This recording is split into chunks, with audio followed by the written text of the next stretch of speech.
Good evening. Good evening. Welcome back, everybody. Welcome back. Shout out to y'all. Appreciate y'all joining. Always showing up, ready to get this information, whether it's charting or just regular news. But I appreciate y'all joining. What's up, Jay Manson? Appreciate you joining. What's up, Daryl? What's up? Shout out to you. What's up, Gabrielle? Shout out to you. Shout out to all the Patreon members. What's up, Scott? Shout out to you. Welcome back. If you missed the live earlier, that was more of a technical preparing us for the upcoming week in the Patreon. So we did a pre-market analysis earlier this morning. So we are ready for the week.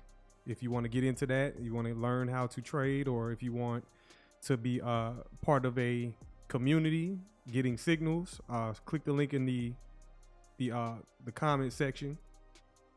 There's a pinned comment in the comment section or a pinned link to the Patreon, or you can click the link in the description below. Also, if you want to sign up for, let me see right quick. If you want to sign up for a trading view, you always wanted a subscription, I got an affiliate link. Y'all can click that. Y'all will get $15 off of your first, once you subscribe to Trading View. So I got a link in the description if y'all want $15 off.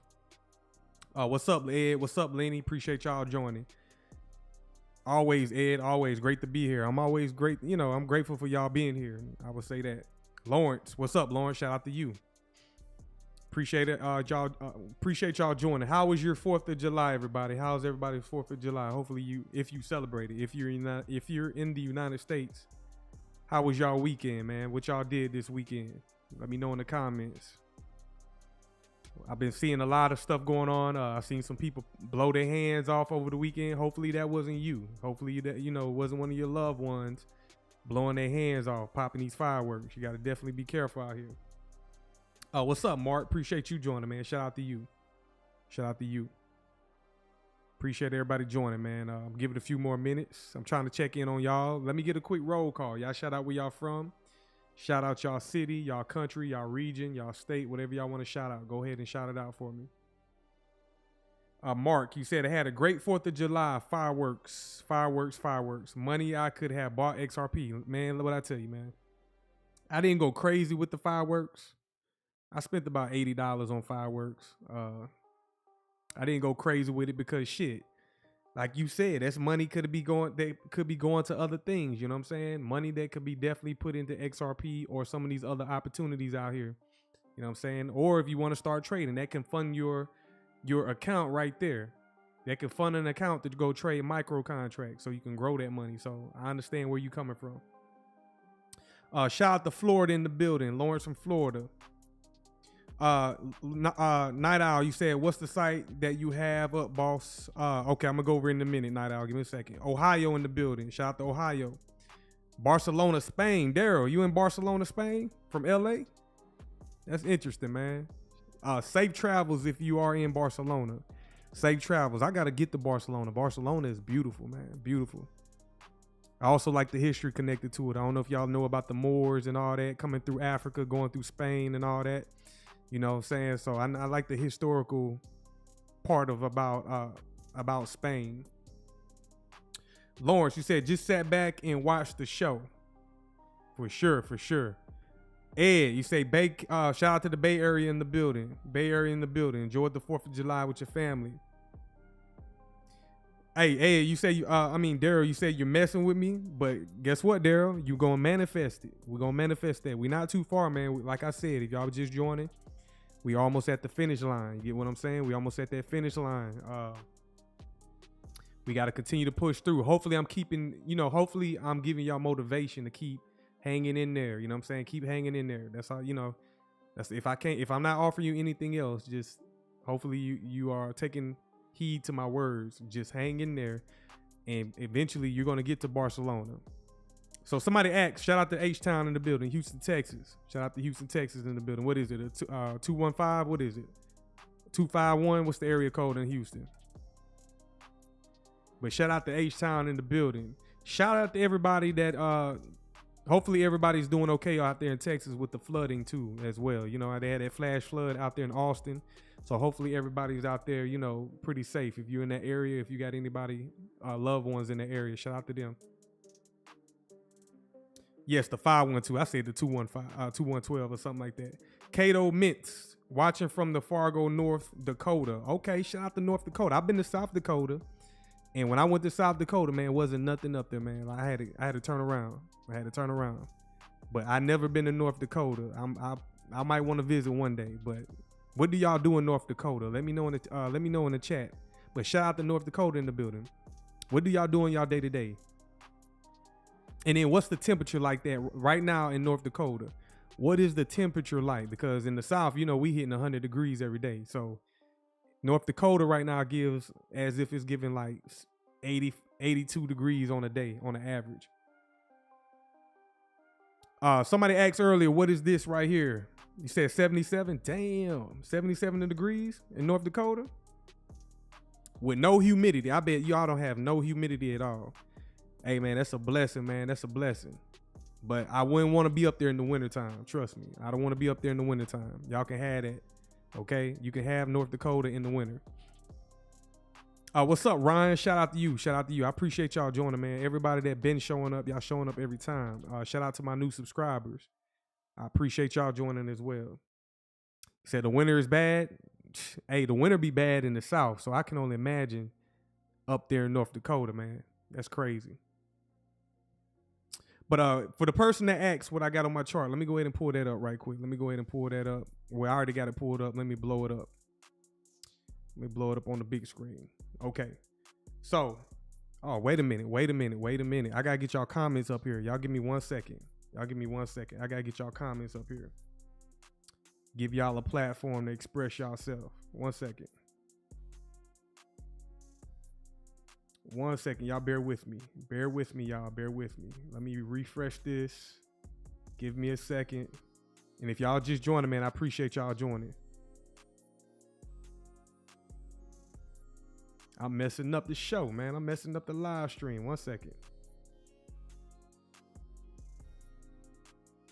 You know we can't do the live without getting y'all up here on this big screen. I like to enjoy reading y'all comments. I like the engagement.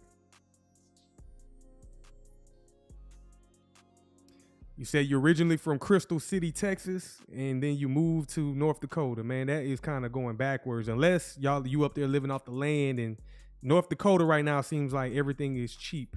You know what I'm saying? It's probably one of the cheapest places in America. So you probably did right going up there and stacking up your money, you know what I'm saying, so that you can invest in some of these assets.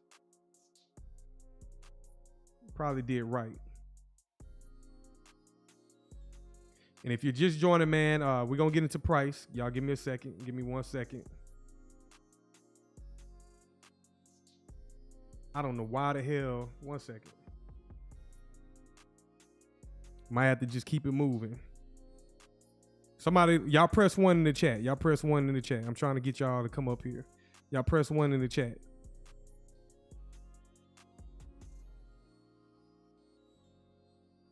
Okay, there we go. We in the building. Okay, 1111. That's all good luck. We in the building. I appreciate that. We got y'all live. Shout out to you, Calvin. Shout out to everybody joining. What's up? It's an illusion. Shout out to you. Definitely appreciate y'all joining, man. Coming back live. So for the person that asked earlier, this is the XRP ledger. These are the transactions going on the XRP ledger right now. We talking about all the money eventually. And this is so interesting to me. Sometimes I just look at it and I just kind of smile, you know what I'm saying? I kind of grin at the information that we know, you know what I'm saying? I just grin at this. The world does not know about this. So these are active transactions on the ledger right now. Okay.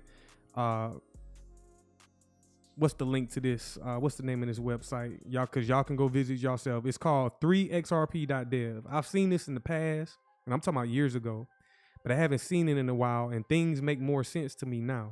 Things are making more sense to me now in 2025 than it did in 2021. You know what I'm saying? So if we zoom in over here, we know we got stablecoin regulations and legislation coming up. And we know stablecoins are directly on the blockchain, okay? Blockchain transactions. We're talking about instantaneously transactions, instant transactions at the speed of light, 5 seconds or less. And you can see how fast the transactions on the left are traveling.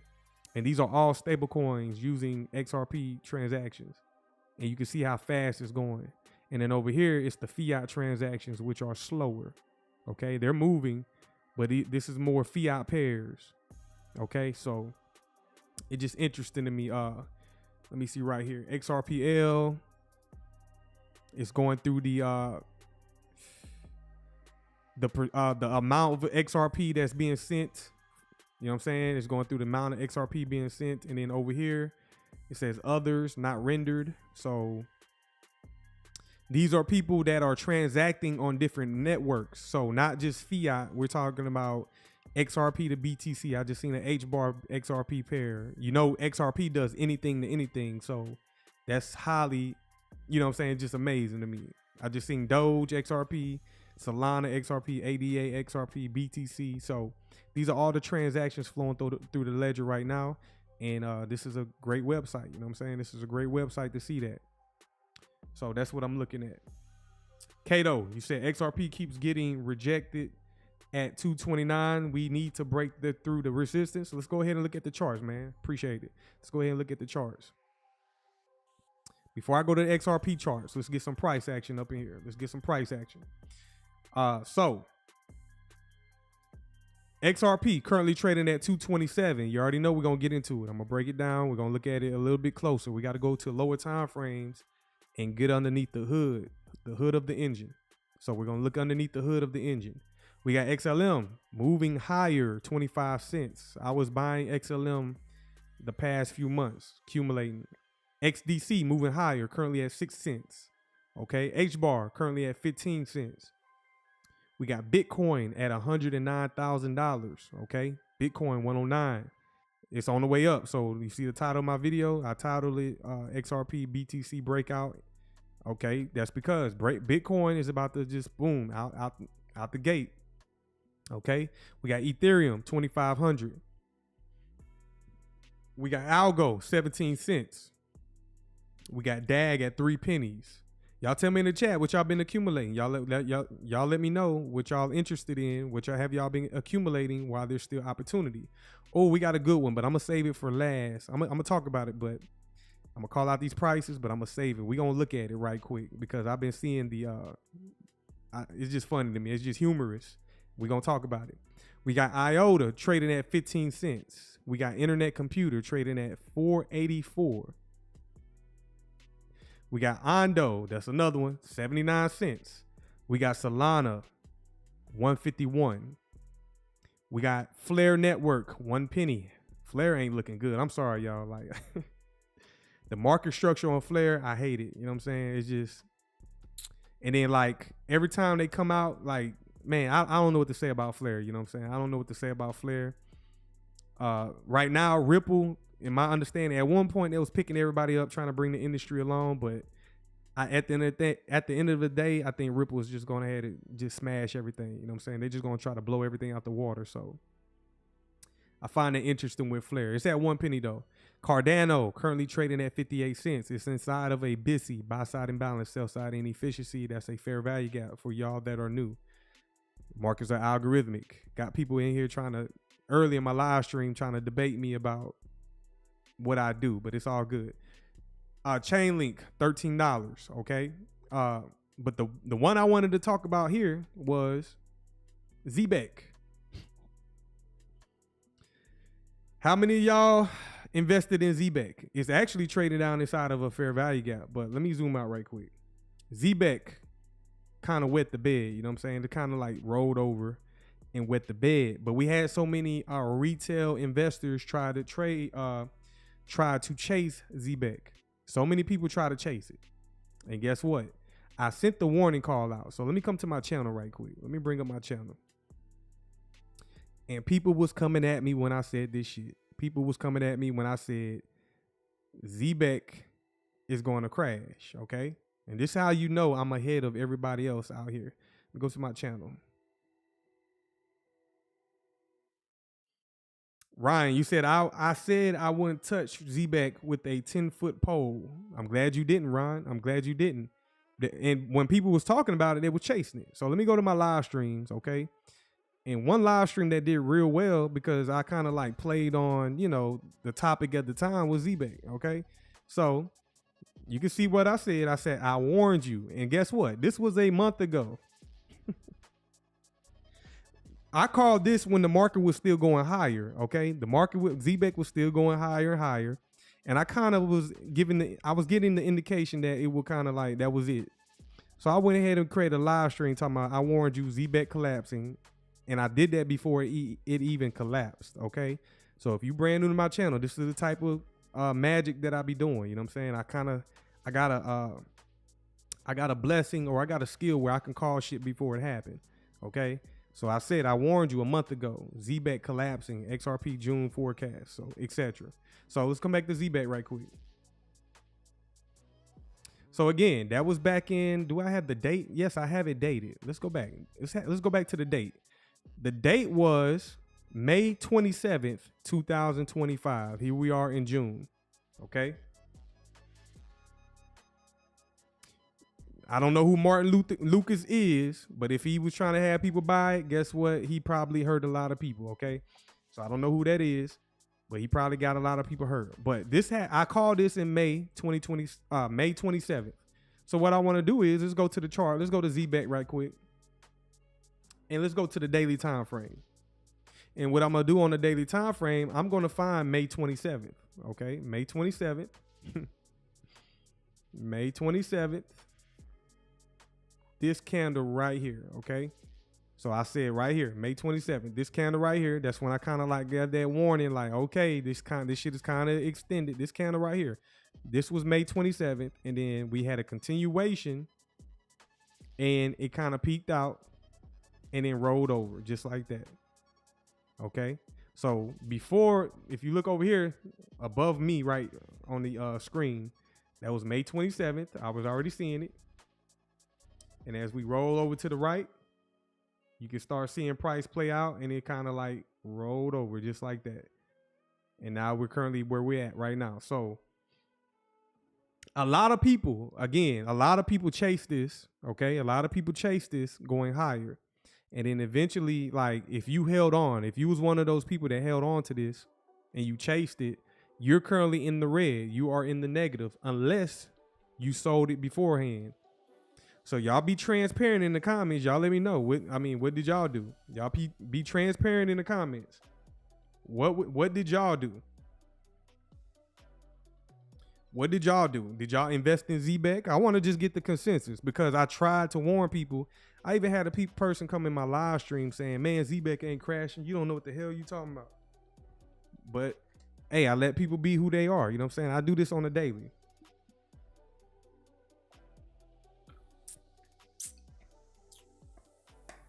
Y'all too ashamed to say? I know some of y'all didn't invest in it. So if you didn't invest in it, you don't have to say nothing. But how many people is going to be transparent and say, I fucked up? Mark, some of y'all are intelligent. Like Lawrence, you are you smart. Mark, you said all my capital's tied up into XRP and XLM. Smart. Ed, I did not. Daryl, you took the risk. But guess what? You played it smart though. You didn't think like, oh, this is going to be a long-term investment. There, you said I sold it all off on the run up and threw a real small amount back in after it dropped some. Lenny, you said you also sold. Gabrielle, you said you had purchased it. It's an illusion. You said I scalped Zebec one time, 20x leverage. Damn. 20x leverage, bro. Y'all in the Patreon. Y'all know damn well we not, what I tell y'all, 1%.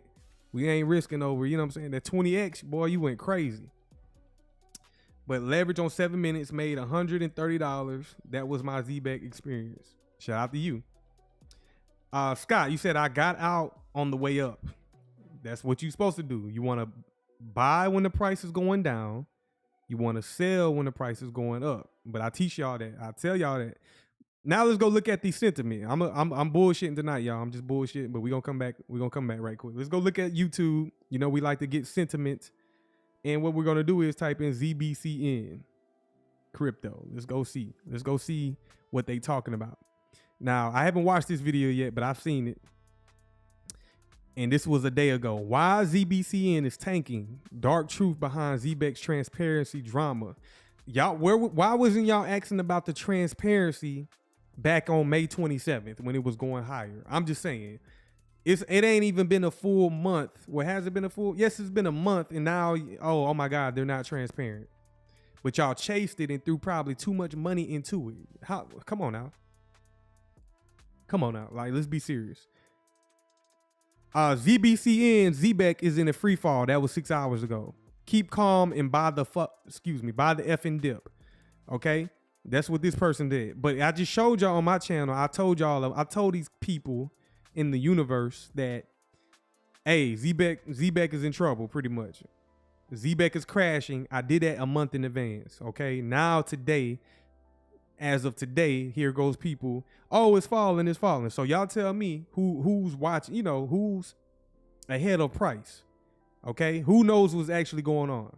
I'm just saying. I do this for all markets as well. Zebec token analysis. Zebec real-time payment streaming set to trigger price action. Oh my God. Y'all should know who that person is right there if you're in the XRP community. Or if you're in the Discord. Y'all already know who that guy is right there. And guess what? He was trying to ride the wave as well. 25,000 views. Shout out to him. ZBCN, don't be trapped. They are after your bags. But these are the same people, I guarantee, these are the same people that was promoting it, because YouTube is really a marketing platform. Y'all, if y'all don't know about now, it's like marketing. So they kind of funneled people into Zebec. And then as of today, oh, they're after your bags. Don't get trapped. But y'all funneled uninformed retail investors into this asset. Now it's, oh, don't get trapped. Barton K, he says, Zach speculator starting laughing. YouTuber. Buy EOY. Shout out to y'all just coming in the live stream, man. Smash the like button for me. We talking about Zebec right now. Again, we just going through the sentiment, you know what I'm saying? Public sentiment, retail, because we over here are ahead of everything that retail got going on. That's not bragging. That's just me, because I'm very highly skilled in what I do. So ZBCN, the truth behind the altcoin dropping like a rock exposed. But again, I told y'all a month ago this would happen. And now I don't need to make content about it. You know what I'm saying? I told you. That's all I got to say. I told you, mother MFers. Okay? Stop trying to tie Ripple into Zebec. Ripple Bank times Zebec incoming. Stop trying to tie them together. And then this person got some video game up and it ain't got nothing to do with nothing. This is the type of channels y'all watch, right? A gaming channel talking about Ripple and Zebec. And this is where y'all get y'all financial knowledge from. I guarantee it. Look at the thumbnail. Ripple X times Zebec incoming. Nothing with those two are correlated. And then it's a gaming channel, okay? It's a gaming channel. And they probably over the game talking about, Zebec and Ripple. And there is no real correlation. Let's keep scrolling. Barton K, hey boss, you and I were right on. Appreciate it, Barton K. But look at this guy right here. 2 weeks ago, Zebec can easily 25x from here. Almost 6,000 views. Okay. 2 weeks ago, Zebec can easily 25x from here. Bullish ZBCN price.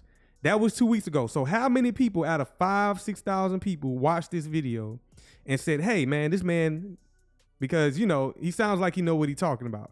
Because look at the thumbnail, you know what I'm saying? He fixed the description of somebody who probably know who's they're talking about. Y'all know what I mean if you know what I mean. You know what I'm saying? He fixed the description. And how many people took the advice and said, let me go throw some money in the Zebec? And then we go glance at Zebec and it's rolling over. Just like that. Retail investors hurt. They're bothered right now. 3 weeks ago, Zebec network pump next week. Get ready. Almost 6,000 people watch this one as well. And I can't get no love on my channel. I don't know what I'm doing because I'm being very transparent and honest. You know what I'm saying? I'm being very transparent and honest with this shit. I'm always, and I'm ahead of everybody. And these people getting consistently, I ain't mean to click on this video, but these people are getting consistent viewers and subscriptions and all that. And I'm being transparent. Ryan, you said people don't want the truth. People don't want the truth. ZZ, you said you're not selling a dream. You're saying shit how it is. It's the way. Lawrence, telling the truth. Mark, people like dopamine hype. I'm starting to see that, man. I'm starting to see that people like that dopamine hit. Where you offer takes mental work to learn, for sure. Appreciate y'all, man. Appreciate y'all. People want a dream to be sold to them. That's what you're doing, boss. You're just starting. You start putting XRP 589 in all your likes. I'm glad y'all have started to notice that, and y'all pretty much burnt out. Y'all have fatigue with all these content creators. You know what I'm saying?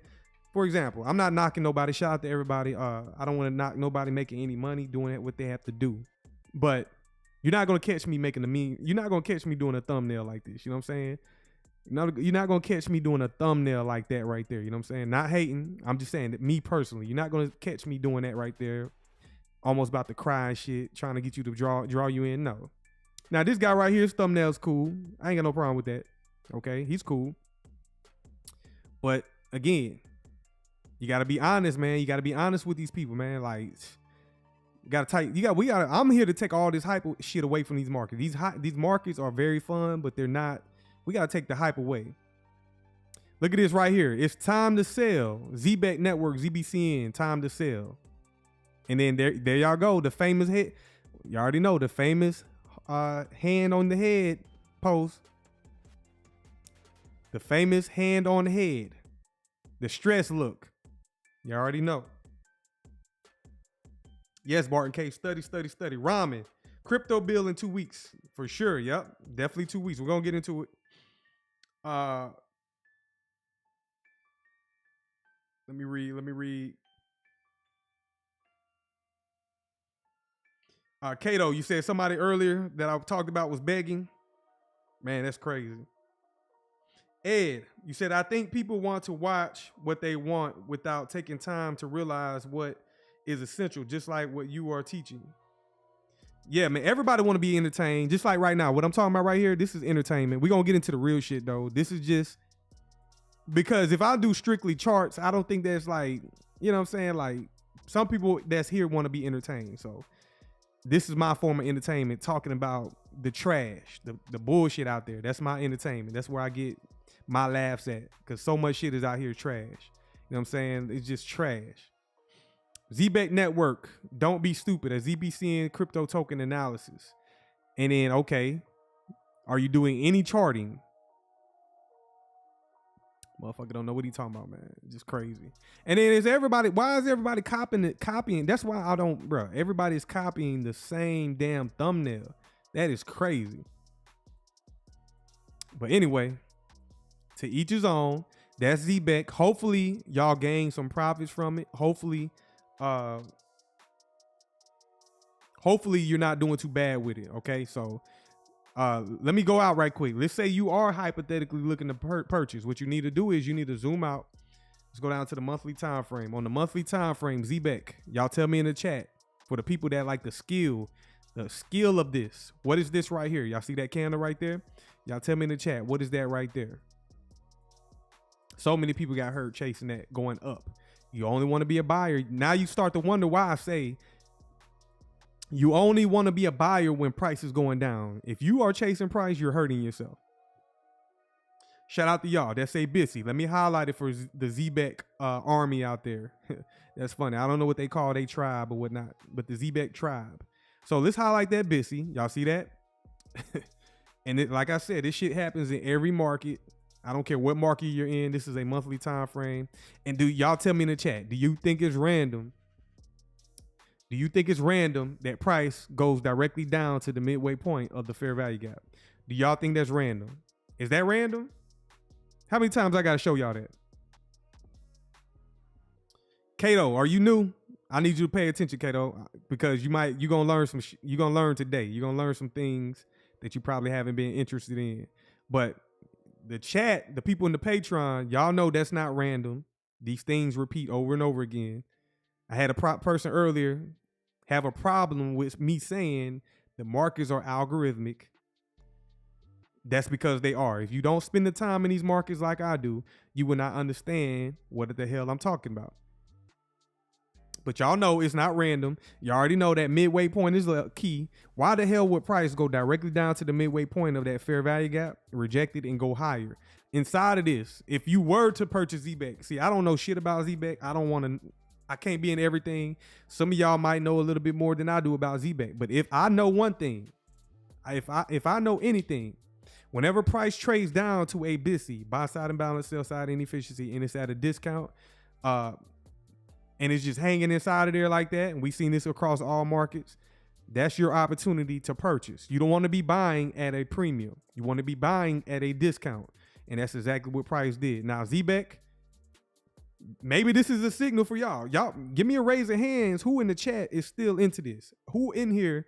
Now, I know some of y'all, if you're not into it, don't mention nothing. I want to know who in the chat is into Zebec right now and would take the opportunity right now. I'm just interested because right now, if I wanted to purchase this, I would be buying it right now.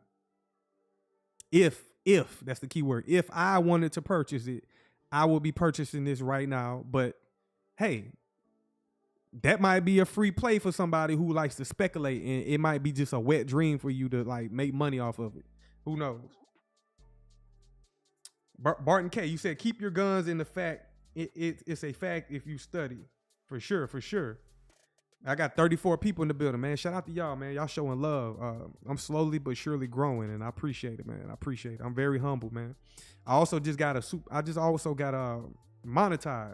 I just got monetized, so I'm excited about that, man. I'm excited about that. So that lets me know, and I just do these without even thinking about it. And over time, it's been about a year and a half, and now my channel is finally monetized. So I sit back and reflect on that, like, damn, it don't even seem like it.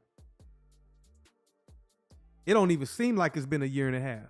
It does not even seem like it's been in a year and a half, but here we are, monetized. And I'm going to mainly focus on the people in the Patreon, the people in the Discord, you know what I'm saying? Like, because I got to show people this skill set. I got to teach people, I got to show people how to do this so y'all can do it on yourself, by yourself.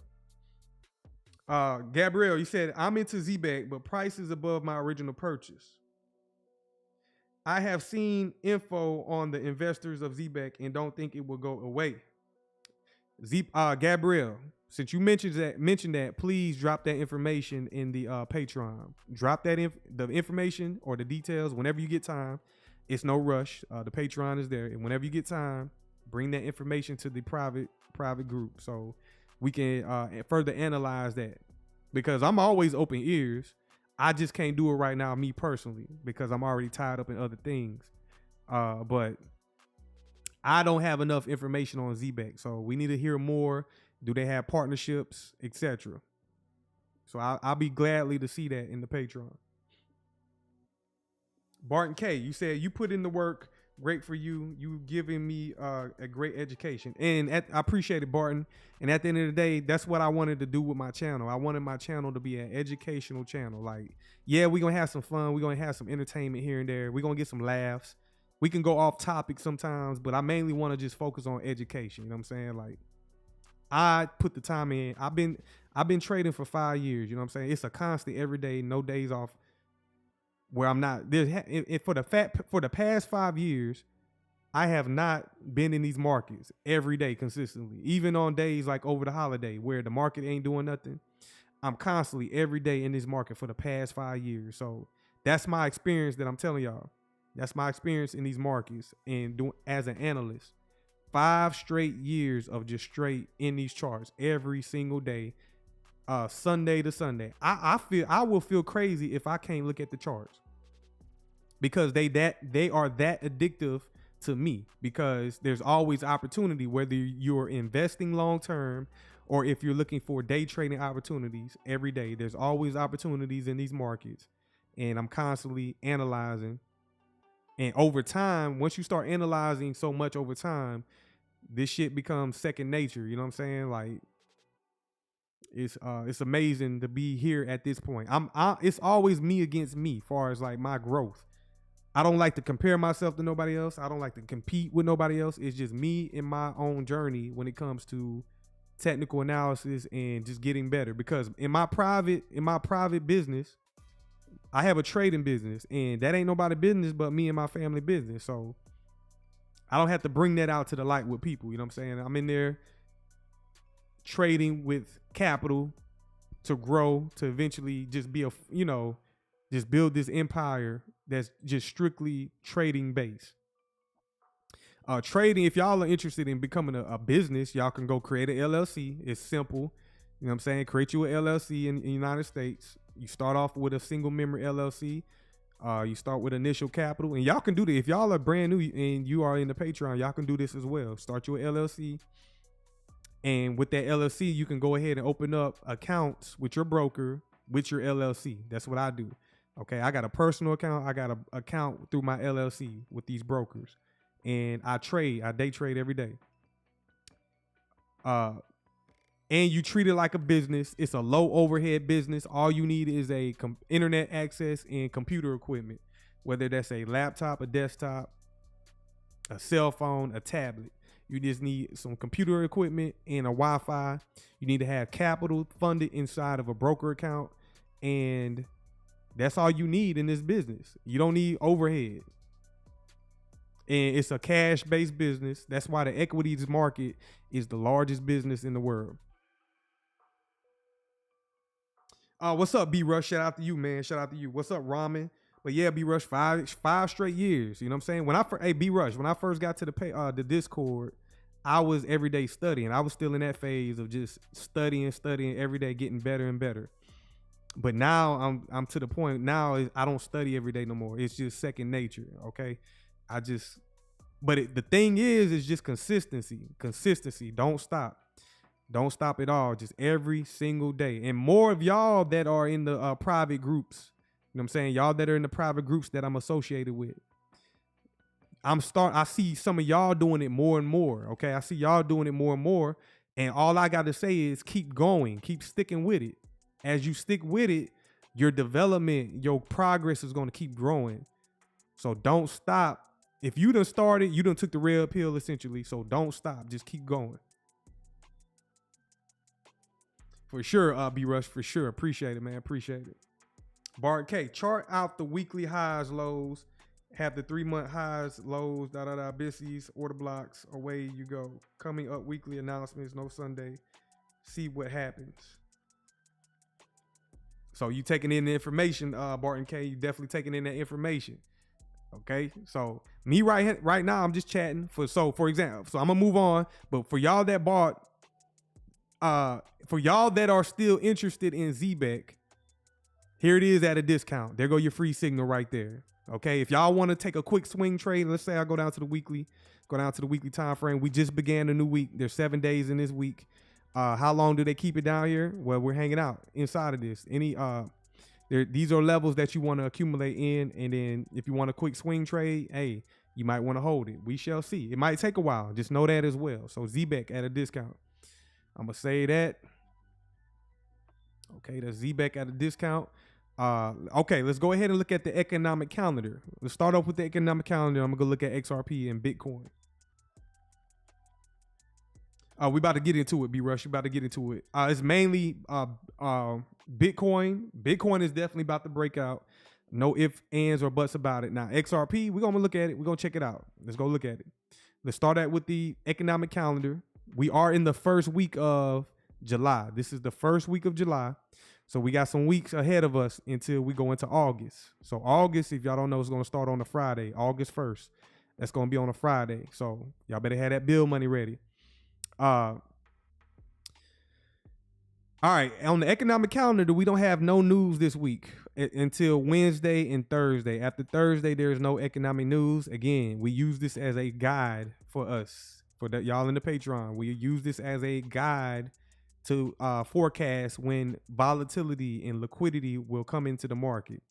So Monday, Tuesday could be a dry day because they're going to be lacking any type of high impact news. Or they can go ahead and run it Monday and Tuesday. Whenever you see a week where there is no news, You can expect the unexpected. Okay, it can run, it could be volatile, or it could be nothing. It could just be consolidating Monday and Tuesday. So we're gonna look at the market and look and see what we're gonna see. It's an illusion. You said BTC chart at work. Is a worker? Yes, BTC chart is a work of art. It's a beautiful chart. Probably one of the most beautiful charts ever. Nelson, just answer. Volume is mind bending. Just assure volume is mind bending. I'm not sure what you're saying, Nelson. So that's the economic calendar. Now let's go ahead and peek out to next week as well. So we already know what we got coming up this week. Let's go ahead and look at the week of the 13th through the 19th. That's the crypto week. Okay, they're announcing that that's the crypto week, and as you can see, next week is going to be way more high impact news, way more medium impact news. High impact news is the red folders. Medium impact news is the orange folders. Okay, so whenever you see high impact news in the red folders, expect volatile markets, expect choppiness, expect liquidity being injected through the markets. And if you're in there trying to trade, these times of the day when these high impact news drivers hit, markets become really manipulated. So us as traders, we like to avoid this. Okay, we like to avoid this road. We use it as a roadmap. We kind of avoid this.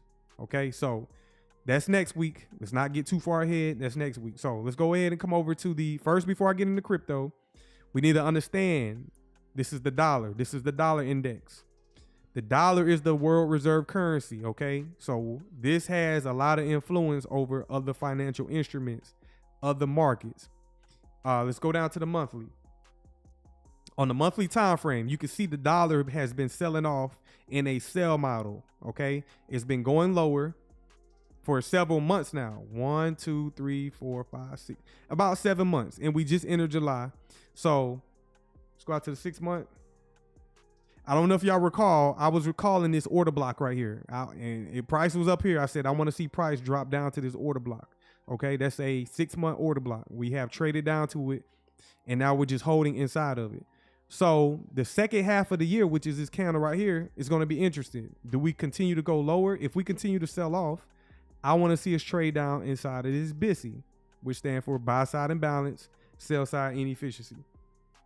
So if the dollar continues to go lower, the point is, if the dollar continues to go lower, that's a risk on environment. Okay, that means commodities, crypto, equities, stocks, they all can continue to go higher. That's a risk on for those other asset classes, and the market should move higher in other asset classes, risk on environment. So that's a great time whenever the dollar sells off. That's a great time for people who are invested. Okay, great time for people who are long-term investing. So use that. We use the dollar as a indication or a tool. We don't trade the dollar, we use it. Let me read these comments.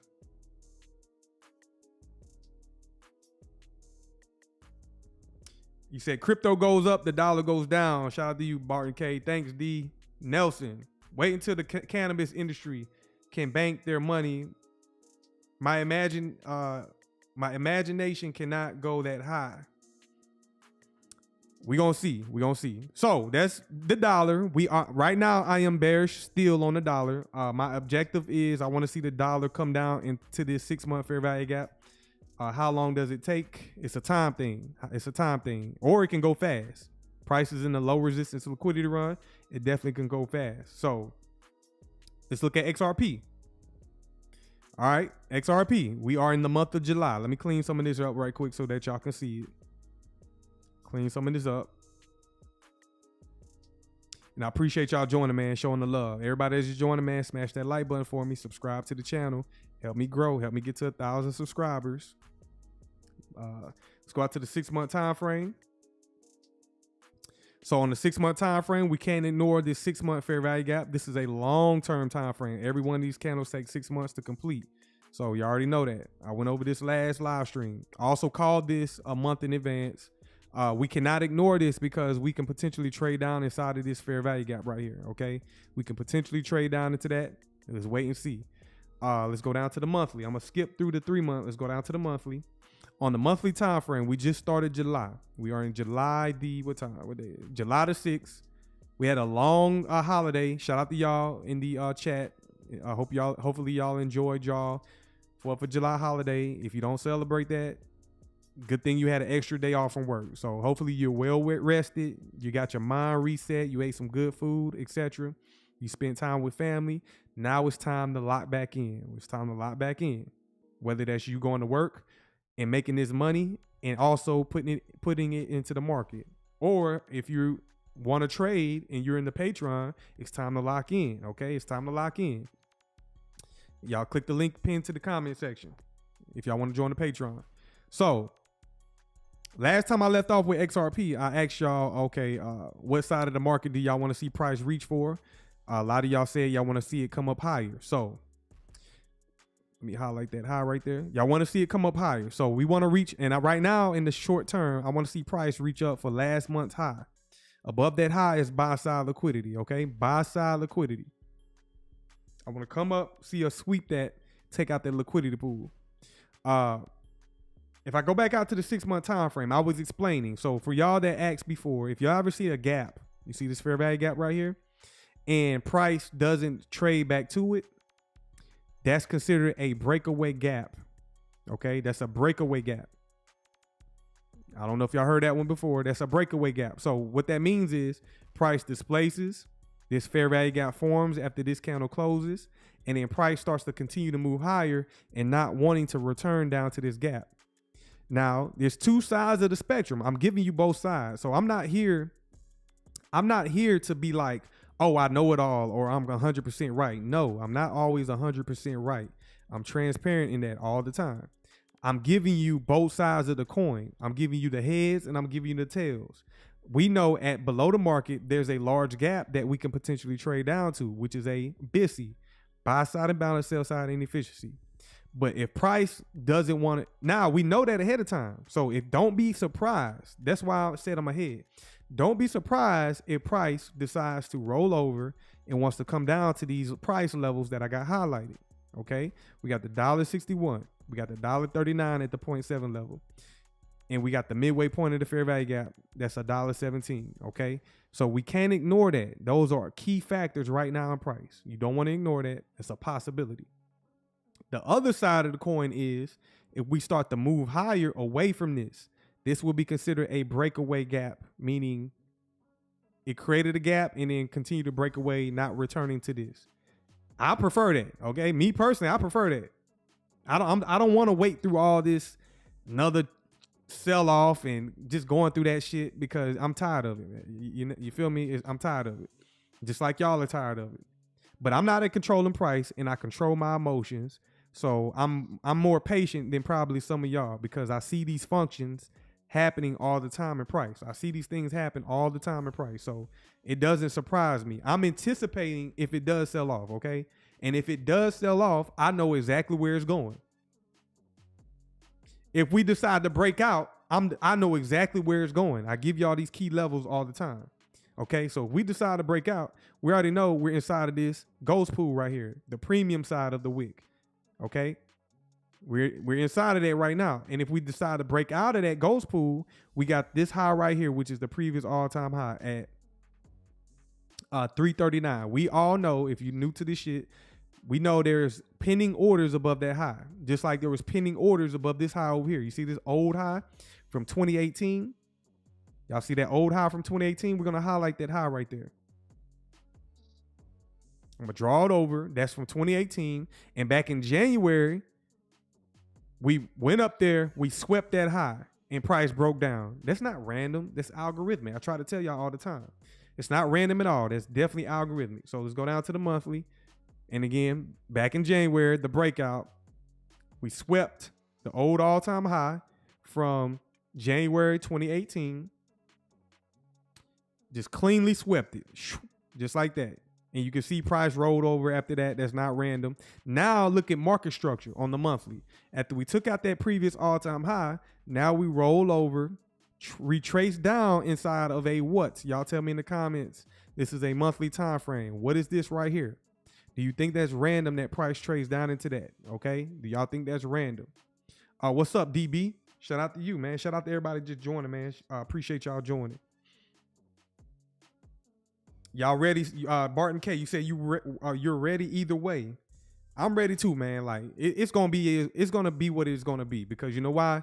Us in the Patreon, we getting it in, especially this upcoming week. We're gonna be in there trading, and I already got people saying, man, I'm not even thinking about crypto no more. Like, even though you're invested in it, you're gonna not be thinking about it if you know how to go to other markets and trade other markets. Okay, so we not concerned about, okay, if they want to take it down again, I ain't worried about it. Fuck it. That's just another opportunity that they offering retail, not y'all, really institutions. But for people like us, we think like institutions. Okay, we're getting in sync with institutional money, and we're gonna be in there accumulating anything that drops the discount every time. So yes, y'all are correct. That's a BTC / fair value gap. So that's a monthly fair value gap. So after taking out the previous all-time high up here, sweeping it, price rolls over down to a discount, which is a buy side imbalance, sell side inefficiency on the monthly time frame. Do you think it's random, that price? And guess what? We can wick through it as well. That's not my concern. Where's the bodies of the candles? They trade down into it and they stay right above it. Okay, and now price is being manipulated. I'm not even gonna lie, it's being manipulated because it's still consolidating on the monthly and weekly, but it's slowly moving up. And as it does that, it's gonna want to reach for liquidity on lower time frames. So let's drop down from the monthly. We got 25 days left in the month of July. So y'all put that on your calendars. Y'all pay attention. That's about 4 weeks. We got 25 days left in the month of July. Okay. And then, like I said, if you don't know, there's 4 weekly candles inside of this candle right here. So we got a while until it closed, 25 days. Let's go down. And we're also in the third quarter of the year, Q3. So we got some time to go. We just started the quarter. So y'all lock in. Definitely lock in. Let's go down to the 1 hour time frame. I mean, the weekly time frame. It's an illusion. You said that BTC is also the top of the 2021 Wick Ghost Pool. Let's go look. What time frame is an illusion? 2021? What time frame? Let me go out to, let's say, the monthly. Or let's go out to the 3 month. 2021 Ghost Pool. Over here. Okay, I got you. Over here. Oh, that's 2018. 2021, you said the top of it. Okay. Here we go, right here. You talking about this wick right here. If you're on the 3 month time frame, you said the monthly. Okay, let's go out to the monthly. I like that you paying attention as well. It's an illusion. Shout out to the people that's actually putting in the work, and fuck the haters, the people that's doubting this shit, because you got to roll your sleeves up. This ain't for people who just want a handout. So if you just sitting back want a handout, you're not gonna get it unless you roll your sleeves up. I'm gonna make you work for it. So shout out to the people that's actually taking their time and looking at this shit. So right here, see this ghost pool right here? That's on the monthly. Okay, that's a ghost pool. And if, let's just say we take it from the top of it. Or no, I'm gonna do this. I'm gonna take a Fibonacci from the closing price up to the high, and I'm gonna drag it all the way to the right.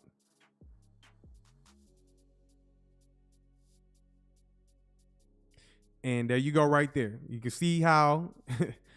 Yeah, I'm glad you paid attention to that, because I got so many tools. I don't use them all at once. Okay, I don't use them all at once. So I'm glad you said that, because now I can use this as a teaching lesson. So for the ghost pools, they also can be inverted, just like I told y'all about inversion fair value gaps. So we got 3 types of fair value gaps that I talk about. We got a BTC, we got a SIBI, and I talk about the inversion. The same thing applies with these ghost pools. So for example, this was a premium ghost pool. Okay, this was a premium. Price was at a discount below it. We traded up into it and through it. Okay, we traded into it and through it. And then as we traded through it, let me remove these right quick. 1 second. Let me remove these. These are my Fibonacci settings as well. So if y'all want to go ahead and screenshot it, get the settings while I got them up. Okay, get the settings while I got them up. I'm gonna remove it just like that. Okay. So these ghost pools, they can be inverted and traded to as well. So I can't tell you the precision. So we trade through it. Okay, we go up, we take out the buy side liquidity right there. You see that? And then price trades down back inside of the range. Now there's multiple things you could be using. You could use the BTC, okay? You could use the fair value gap, or you can use this inverted ghost pool, inversion ghost pool. There y'all go. There goes another one. So you can see how price, look at the wicks. It uses the fair value gap on the monthly, and then it trades back down on top of the top of the ghost pool, and is using it as support. So look how the wicks trade to these levels. Do you think that's random? And if you're bullish based on higher time frame order flow, you can be pulling the trigger inside of these ranges right here. Okay, you could be, but you got to pay attention to that 6-month fair value gap as well. Don't want to ignore it. Don't want to ignore it. But it definitely dropped down and it used these levels right here. Okay, that's another PD array that y'all can add to your collection. And once you learn it, nobody can take it from you. Okay, once you learn it, nobody can take it from you. It's an illusion. You said it's one of the first things I noticed after watching the first masterclass you posted. See? Shout out to you, man. Shout out to you. You definitely paying attention. And everybody is going to interpret analysis differently, okay? I might see one thing. You might see another thing. And guess what? They all can work at the same time. But you got to have a foundation. That's what I'm trying to tell y'all. You got to have a foundation. You got to have a foundation. You got to have somebody walk y'all through this and teach y'all as well. I had a mentor. Okay, I'm not ashamed of that. I had a mentor of 30 plus years. He's been in the market for 30 plus years. So the best way to learn technical analysis is if you have a mentor, finding a mentor that's going to teach you this and has a clean track record with doing this and shows results. Okay, that's the only way you're going to learn this. So find you a mentor. Okay, shout out to you and your kid. It's an illusion. Shout out to you and your kid. Again, if y'all want to sign up to the Patreon, the link is pinned to the comment section. Also, if you're just joining and y'all want you want $15 off on TradingView, I also got a link pinned to the description in the live stream. So if y'all want a $15 off on the TradingView subscription, click the link in the description section. That's my affiliate link with TradingView. Okay, so there y'all go. Out here giving y'all a discount as well. So what we need to do now is drop down to the weekly time frame. Let's go down to the weekly time frame. And we just began a new week of trading. And it's kind of obvious where price wants to reach. Again, price is like a magnet. It always wants to seek liquidity. Y'all tell me in the chat, what's your weekly bias? What's your weekly bias for the week? Y'all tell me in the chat. And it's a tough read. I'm not even gonna lie. Price right now is a tough read because of this tight consolidation. This tight consolidation. Price is very difficult when you start seeing it coil up like this inside of these type of ranges like this. But we're focused on this week. Our focus on the week is what side of the market do you want to see price? And this is when I say take it step at a time, one step at a time. This is where you start right here. You go down to a weekly time frame. We know there's 7 days in the week. So inside of every one of these candles, 7 trading days. Okay, 7 trading days on inside of every one of these candles. So we can keep it very simple and say, okay, I want to see price either reach for the previous week's high or reach down for the previous week's low. And y'all are in the chat saying bullish. Barton K, you're bullish. Gabrielle, you're bullish. Lawrence, you're bullish. Ryan, you say higher. Gabrielle, bullish to previous week's high. And it's an illusion. You say inside candle. So that's also a great answer as well, because we do have weeks where it is an inside range week where we don't take out the previous week's high nor the previous week's low. Okay. Barton K, 232. B Rush, you say wick down and blast up. So let's say we don't go up to the previous week's high. Where can we reach for? Well, what is this candle right here? Y'all tell me in the chat. What is this candle right here on the weekly time frame? Okay, what is that on the weekly? That candle right there. Prices right now is very sensitive.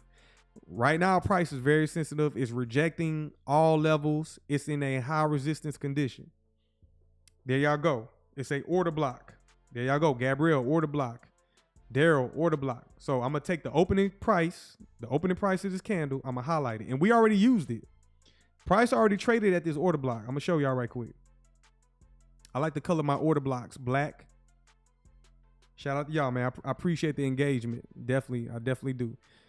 So the order block, the opening price is right there at the top, or the top of the candle right there. And we already used it. So we traded down into this discount, this monthly fair value gap in pink. And then price displays higher. And then this candle closed right here. And in the following week, what did this candle do right here? It opened up at the base of the candle and it traded down directly at the top of that order block, just like that. Okay. And if I was looking to be a trader inside of that, I will be looking for an entry down inside of this right here. You see that? Down inside of that. That's on lower time frames as well. Let me give it another color. If I was trading this, I will be looking for an entry level inside of this on lower time frames. And then once price drop down into that, it explodes higher and it takes out this high right here. And then it continues to go up and it fails just short of taking out these highs right here. Okay. These highs are very significant on lower time frames. Very significant on lower time frames. Now, if y'all just join in, we're going behind the engine. Okay. So a lot of y'all might want a long-term analysis, which I already did that. I showed y'all. I just go back and watch the live stream. I outlined the higher time frame objectives below the market and above the market. Now we're going underneath the engine and we're taking a closer look inside of the engine. Okay. So we're going underneath time frames, taking a closer look at price. So I'm no longer looking at price from this long-term perspective. Because we're inside of a tight consolidation, you see it, right? It's clear as day. We're just sideways trading, and we've been sideways trading for weeks. I'm locking in. I got to understand, okay, since we're in this consolidation, we're not really going anywhere. I need to look a little closer. My day trading skills come in when price is in a tight range like this. So I don't look at it from this long perspective. So what I'm essentially doing is I'm giving y'all right now objectives in price until we break out of this consolidation. That's what I'm doing. I'm giving you right now objectives in price. Hopefully I'm making sense. Let's go down from a weekly down to the daily. We got 7 days. We just started the week. Well, the new week starts in it just started. It's 8:43. We just started the new week of trading. So I got a lot going on. Let me go ahead and set up my charts. Very difficult read. I'm not even gonna lie. This is when price does this, very difficult, very difficult. So whenever you see this type of price action where it's just choppy and there's a lot of wicks, I like to just refer to liquidity. Okay, I'm not concerned about these order blocks. I'm not concerned about the fair value gaps. I'm concerned about liquidity. You can still use order blocks, but I like to understand where's the liquidity at, because this is horrible. Like, this is very tight price action. Very tight. You see the wicks above and below price, above and below candles. You see these wicks, very choppy, back and forth trading. So whenever you see price like that, you got to understand, let's find the liquidity. So from the daily, let's go down to the hourly. From the daily, let's go down to the hourly. Appreciate y'all just joining, man. Smash that like button. Subscribe to the channel if y'all brand new. Click the link pinned to the comments if y'all want to sign up to the Patreon. Okay. I already got previous week's high set up.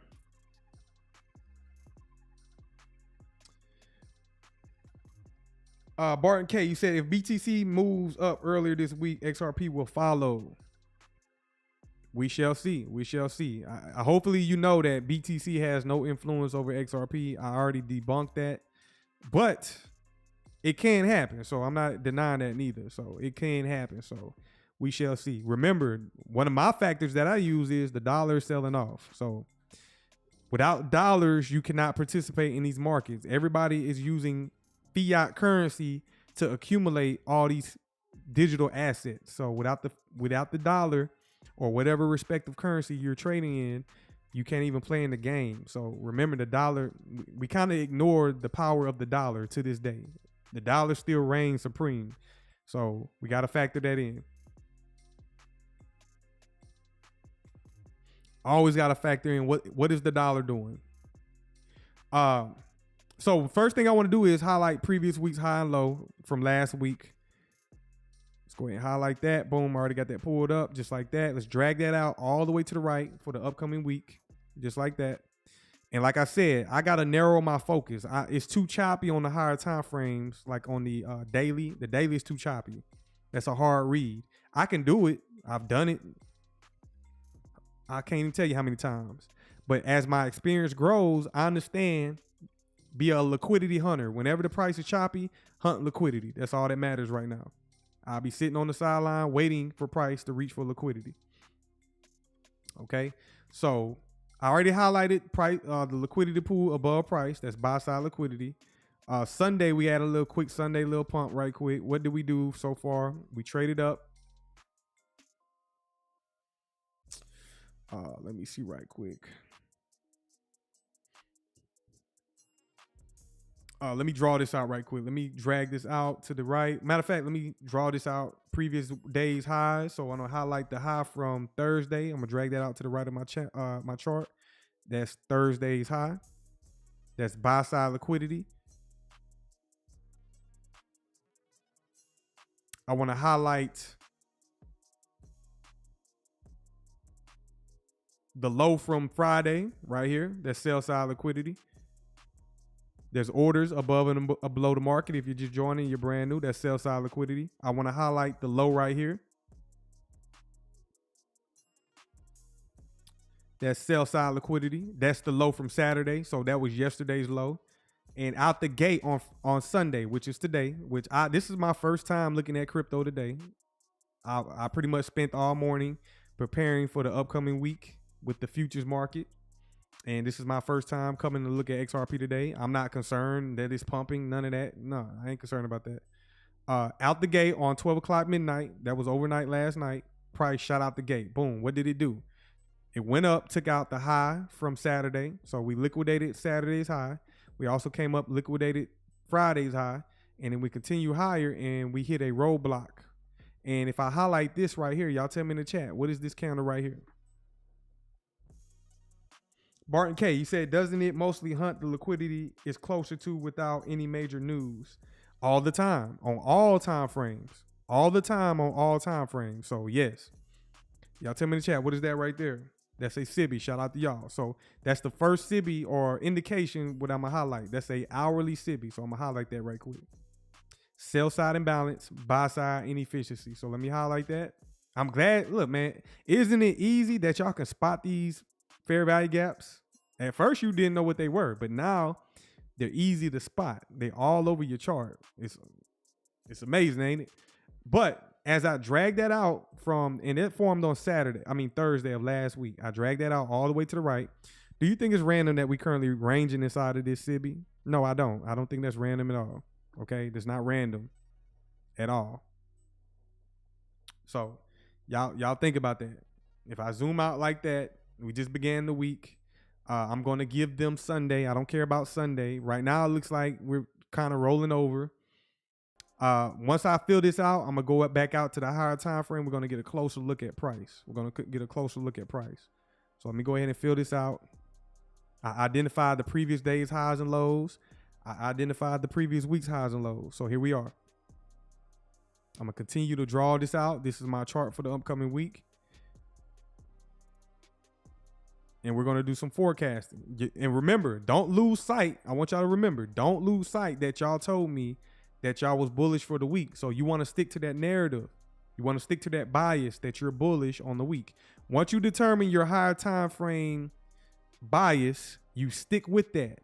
If you got to write it down, because I had a problem with that as well. When I first started trading, I would be taught to understand higher time frame bias, okay?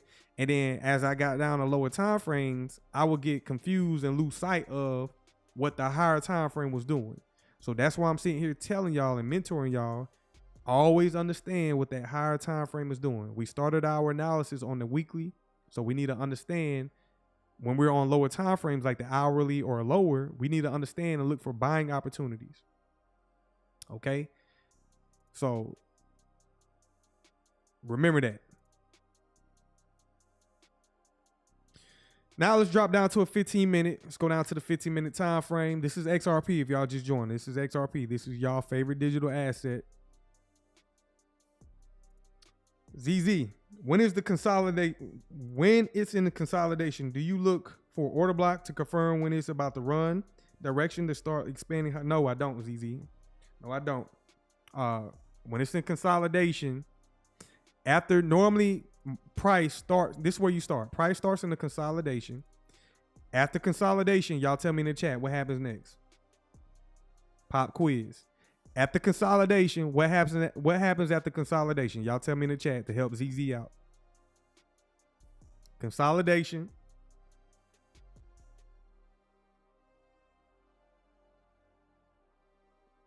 Consolidation. Y'all are right. Not you, ZZ. I want you to learn from others to help you out. I'm not shaming you or nothing. Just learn. Consolidation to help you out. Whenever you see price in the consolidation, think expansion. Shout out to y'all. Shout out to Daryl.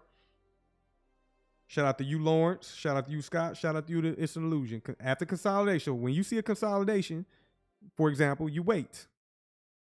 For example, let me show you right here in price right quick. This happens all the time, repeats over and over again. Who remembers that live stream where I highlighted each part of price when I was like, okay, this is a consolidation. Who remembers that? Y'all see a clear sideways consolidation. Price is trapped inside of a range. After consolidation, you wait for displacement. That's a key term. I always want to think, whenever I see consolidation and you can't get a good read on price, think about displacement. What does that look like? Displacement is when price rapidly, it's going to start happening fast. It's going to start displacing just like that.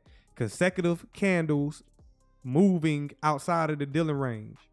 So look at this range from this swing low right here to this swing high. It's just ranging consolidation and then displacement. That's a, what's the term I'm looking for? That's a signature or a protocol that I wait for. When price is consolidation, you can fuck around and find out sitting in there trying to trade that and try to inside of a consolidation. Now you can trade in consolidation, but there's certain protocols you got to use. But when do you determine when consolidation is about to break? You want to see sponsorship. That's another term. You want to see institutional sponsorship. What does that look like? It looks like displacement. Okay. Think institutional sponsorship, think displacement, which is also an expansion. Okay.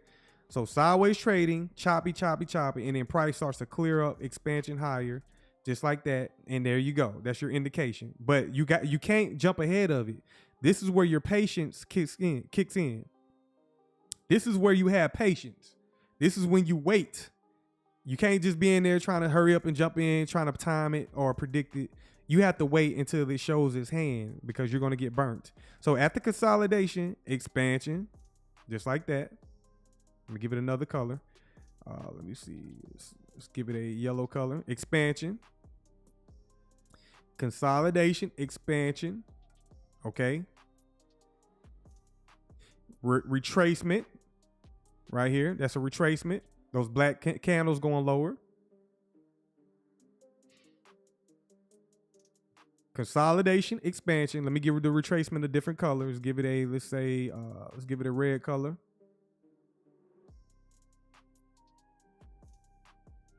Retracement. And then it goes back into consolidation. Okay. It goes back into consolidation. And then it kind of reverses. That's a deeper retracement. God damn. Hopefully my power don't go out. If my power goes out, I'm coming back live, y'all. Hopefully it doesn't go out. My light's flickering in here and shit. But hopefully my power doesn't go out. And I would definitely be upset about that. But hopefully y'all are understanding this. Consolidation, expansion, retracement. And then it consolidates.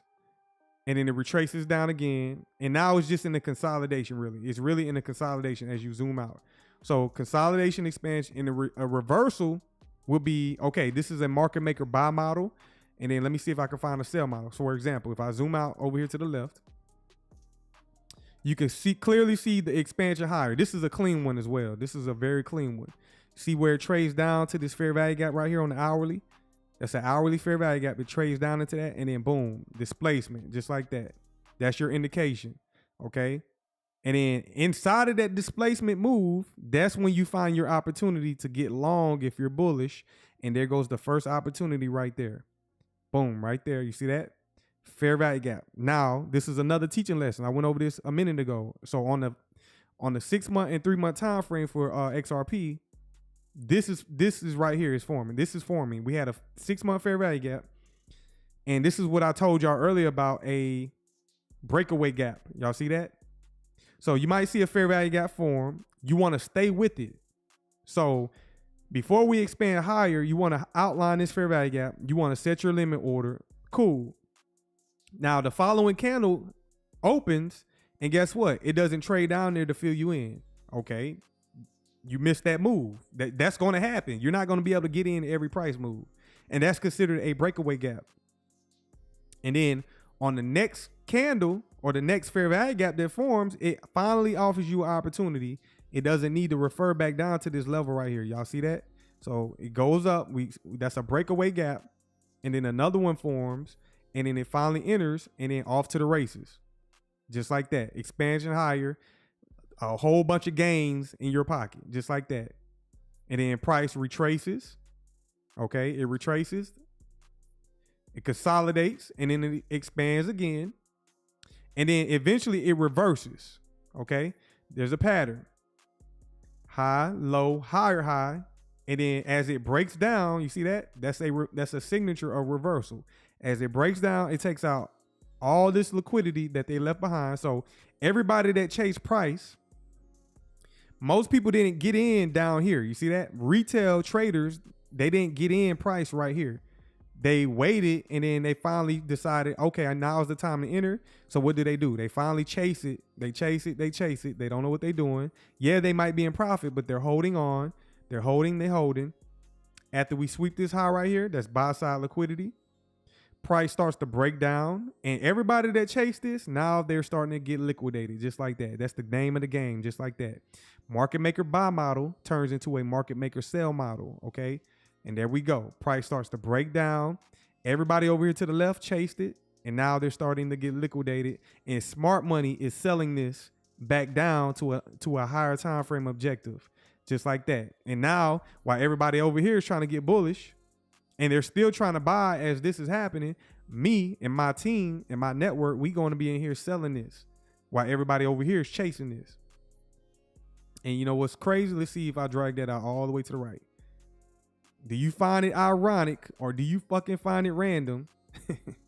Do you find it random that this fair value gap that I highlighted, okay? Do you find it random? This little small fair value gap on a 15-minute time frame. Eventually, price returns right back down to it, just like that. How much more convincing do y'all need, man? How much more convincing do you need? I'm just curious. How much more convincing do y'all need? I'll be having trolls because a lot of people are new. So for y'all that are here now, you're seeing it. So on days where I'm not giving you this much technical analysis and I'm just kicking it, I got to get questioned. I got to get questioned on days where I'm just kind of like kicking it, or I'm just talking about, other things, or I'm trying to just laugh, or, we just kicking it. But when I'm sitting here breaking this down, this ain't the time. This is not the time where, this should be the time where people are soaking this in, because this shit ain't random. You know what I'm saying? You see me out of nowhere highlight this specific price level in this BTC, and I showed you how you can get long just like that. I showed you where retail is in there trying to chase it because y'all didn't get in here down here. Y'all got in it too late, and y'all chased it, and y'all held thinking it's going to break out, and then price reverses, and smart money took profits, and price reverses, and then it's going back against you, and we're selling. I can show you dozens of opportunities as price sells off, just like that. I can show you dozens of opportunities. There's so many fair value gaps that I could be using to get short. For example, you see this SIBI right here? I'm gonna highlight that SIBI, sell side and balance, buy side and efficiency on the 15-minute time frame. You can see how price trades up into it. You can use that as a shorting opportunity and displacement lower, just like that. There goes another one right here. Highlight it, SIBI. Boom, just like that. If you don't want to use that one, you can use this one as well. You see that? SIBI. This is actually an inversion fair value gap right here. This is an inversion. You can use that one as well. Let me highlight it.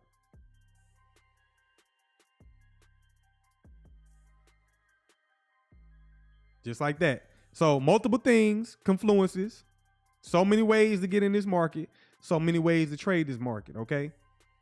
So good question, ZZ. Good question. Again, this shit gets deep.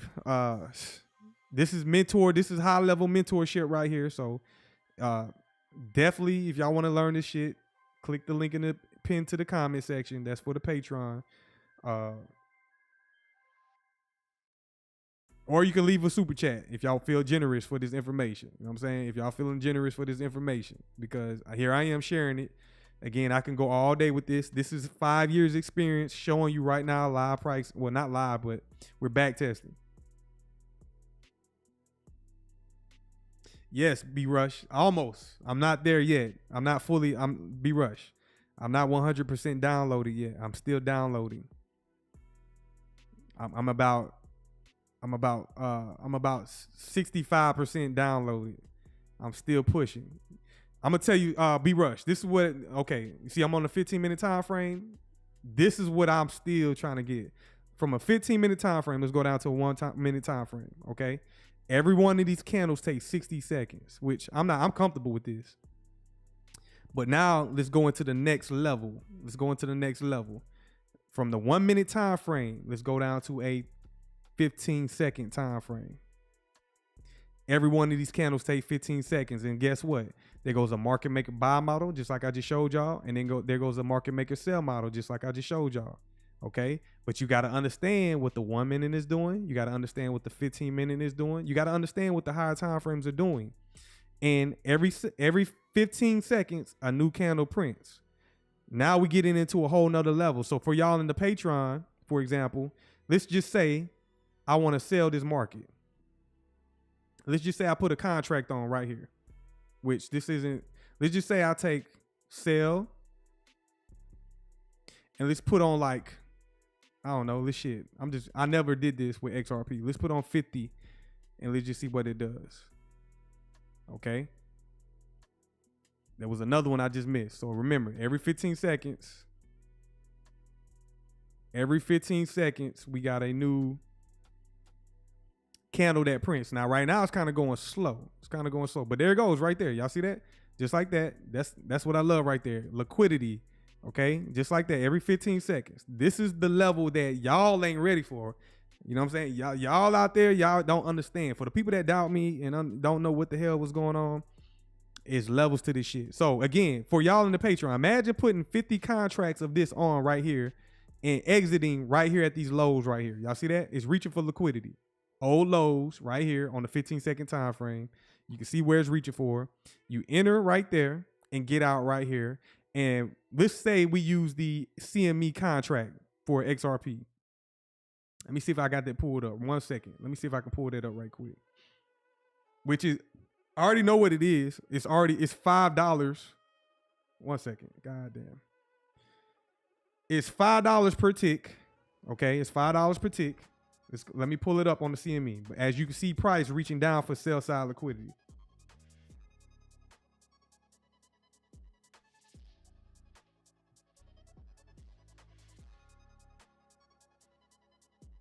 All right, I got the CME pulled up. Every tick, this is the CME contract for XRP, futures contract. And let's just say, every tick is $5. So let me show you from entry. Let's go back to XRP. From entry to take profit. Oh, there it goes right there. There goes your take profit. Just like that. Boom, out the market. We're going to measure how long that took. We're going to tell you how much that costs. And this is high frequency trading. That's what I mean by it gets B-Rush. It gets crazier than this. And this, when I talk about the speed of light institutions trading at the speed of light, what y'all think Elon Musk is doing with those satellites and shit? Where we no longer need to use fiber cables and shit. All the new technology hitting the market is going to allow us to have access to the internet at speed of light. What do you think that does for trading? Huh? What do you think that does for trading? They're already at this level already. Me, I'm human, so I can't trade at the speed of light. But you better believe they got the machines to do it, okay? So let me show you right quick. Let's say we hypothetically entered right here on this SIBI. And we trade down to the take profit right there. Boom. And then let's just say my stop loss. My stop loss will be at the top of this candle right here. That's the fair value gap. And price traded down to that, boom, right there. That is a return of 0.09%. Okay, so y'all do the math. Let's do the math. It went 21 ticks. 21 ticks. Okay, that's a 4 to 1 ratio. That's a 4 to 1 ratio. Okay, 4 to 1. Risk to reward, 4 to 1. Okay, so let's do simple math. Let me we're using 50 contracts of the CME. 50 contracts. So 50 times 21. Let's see what that is. Let me pull my calculator out. Y'all feel free to do it as well. Y'all feel free to do it as well. 50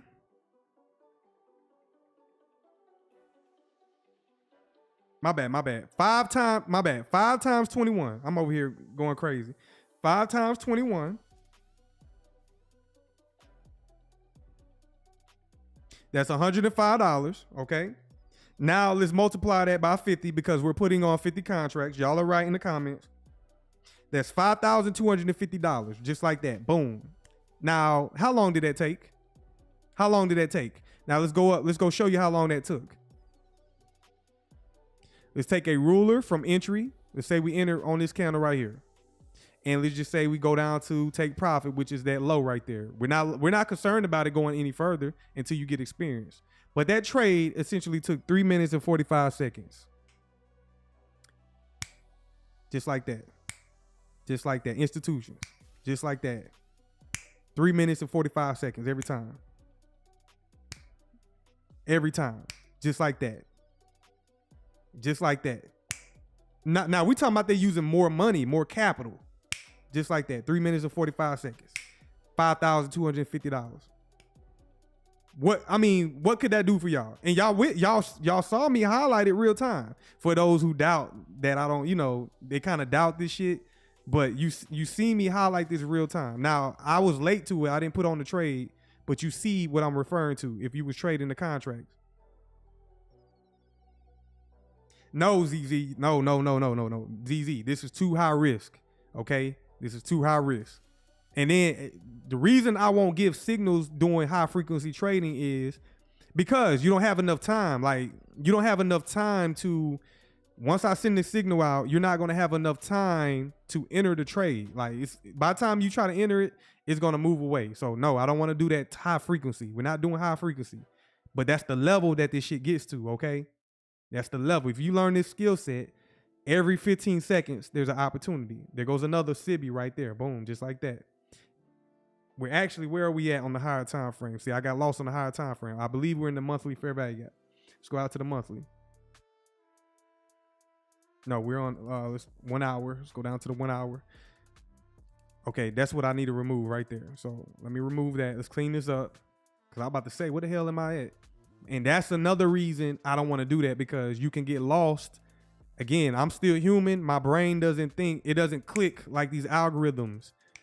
If you, I showed a video of money bots. Y'all in the Patreon, if y'all go to the Discord and go to the documentary section, I got a documentary called Money Bots. You can select that, and it shows you how institutions are trading at the speed of light.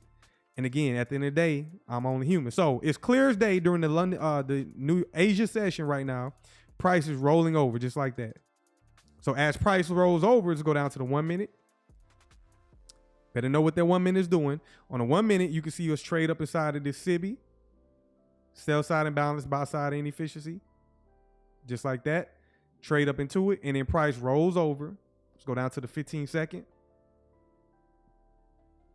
There goes another one on the 15 second. Look at that SIBI. Let me see if I can put something on right there. Boom. Just like that. You see that? What I entered on was SIBI right there. Now, this isn't a futures contract. I'm just showing you how execution would look just like that. Okay. Inside of that SIBI, I entered on that candle right there. Now it starts to wick higher. That's because I'm on the 15 second. Let's go out to the minute.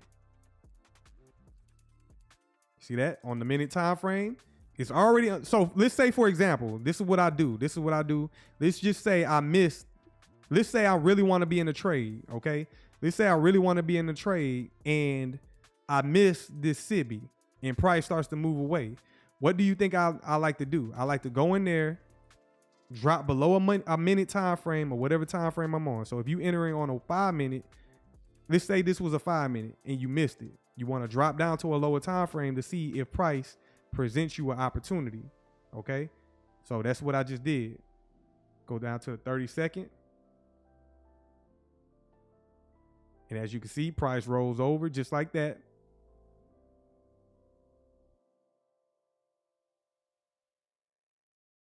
Y'all talking about sheesh? Shout out to y'all, man. Headed for that 1 hour biscuit at 400 EST. Let me go see right quickly. Zoom out. So there y'all go. Y'all get some insight of what price looks like. Okay. Y'all understand, y'all seeing it. So ain't no reason to doubt. Y'all seeing me doing this real time. You know what I'm saying? So let me drop out to the 1 hour. Let's go out to the 1 hour. Out to the 1 hour time frame. I'm gonna go ahead and close this out right quick. Close that out. And on the 1 hour time frame, 1 second. On the 1 hour time frame, we got this low right here. This low was from 2 o'clock p.m. So this low right here was the PM session low. The PM session low. So we're going to highlight that. Underneath that low right there is sell side liquidity from the New York PM session right there. So there's a clear liquidity pool that price kind of wants to seek after trading up into a premium, which was, what was the premium? Over here, this 1 hour SIBI right here in purple. Okay, we traded up into that. We rejected several times, traded back into it, and now price showing weakness right now. There's no need to go below. And for y'all in the chat, for y'all in the Patreon, don't be fucking around on anything below a 1 minute time frame. Do not do it. Do not do that shit at all, because you're gonna, you might hurt yourself. Okay, that's word of advice. Do not go below that 1 minute time frame until you get more experience. Okay, trust me, because even I to this day will get lost on that 15 second. And for y'all that don't know, if you get the highest subscription on TradingView, let me see if I can find it right quick. Okay, yeah, look over here on my chart. If you get the highest subscription on TradingView, you can go down to nanoseconds, okay? That's where the algorithms are doing it. That's why y'all don't understand. That's where you see the ones and zeros. That's where you see the code at, okay? So if you get the highest subscription, you can go down to nanoseconds, okay? You can go below 1 second time frames. And then you start getting into ticks, which is nanoseconds, which me personally, I'm telling y'all, I've never been down there in the depths of nanosecond trading. So who you think are down there in the nanosecond realm of trading in these markets? And for you long-term investors, this is what I be trying to tell y'all all the time. Y'all are on the outside. The further you are on the outside of these markets, which is long-term investing, you have no idea what's going on in these markets. The largest institutions are in these markets right now trading hyper speed at the speed of light right now on lower time frames. That's the beauty of trading. That's why there's more risk and way more reward than long-term investing. Okay. I'm trying to sit here and tell y'all that I'm a trader first. I done took the red pill. Hopefully I'm red pilling y'all. If you're a long-term investor, you're on the outside looking in of these markets. Okay.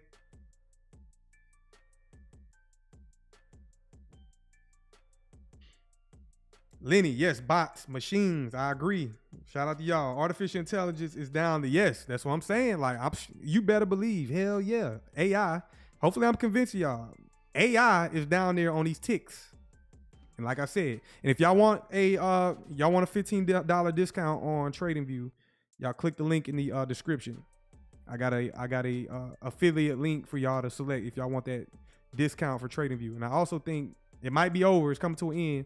But they might still be running that 4th of July special as well. It was like 80% off. So y'all click the link in the description.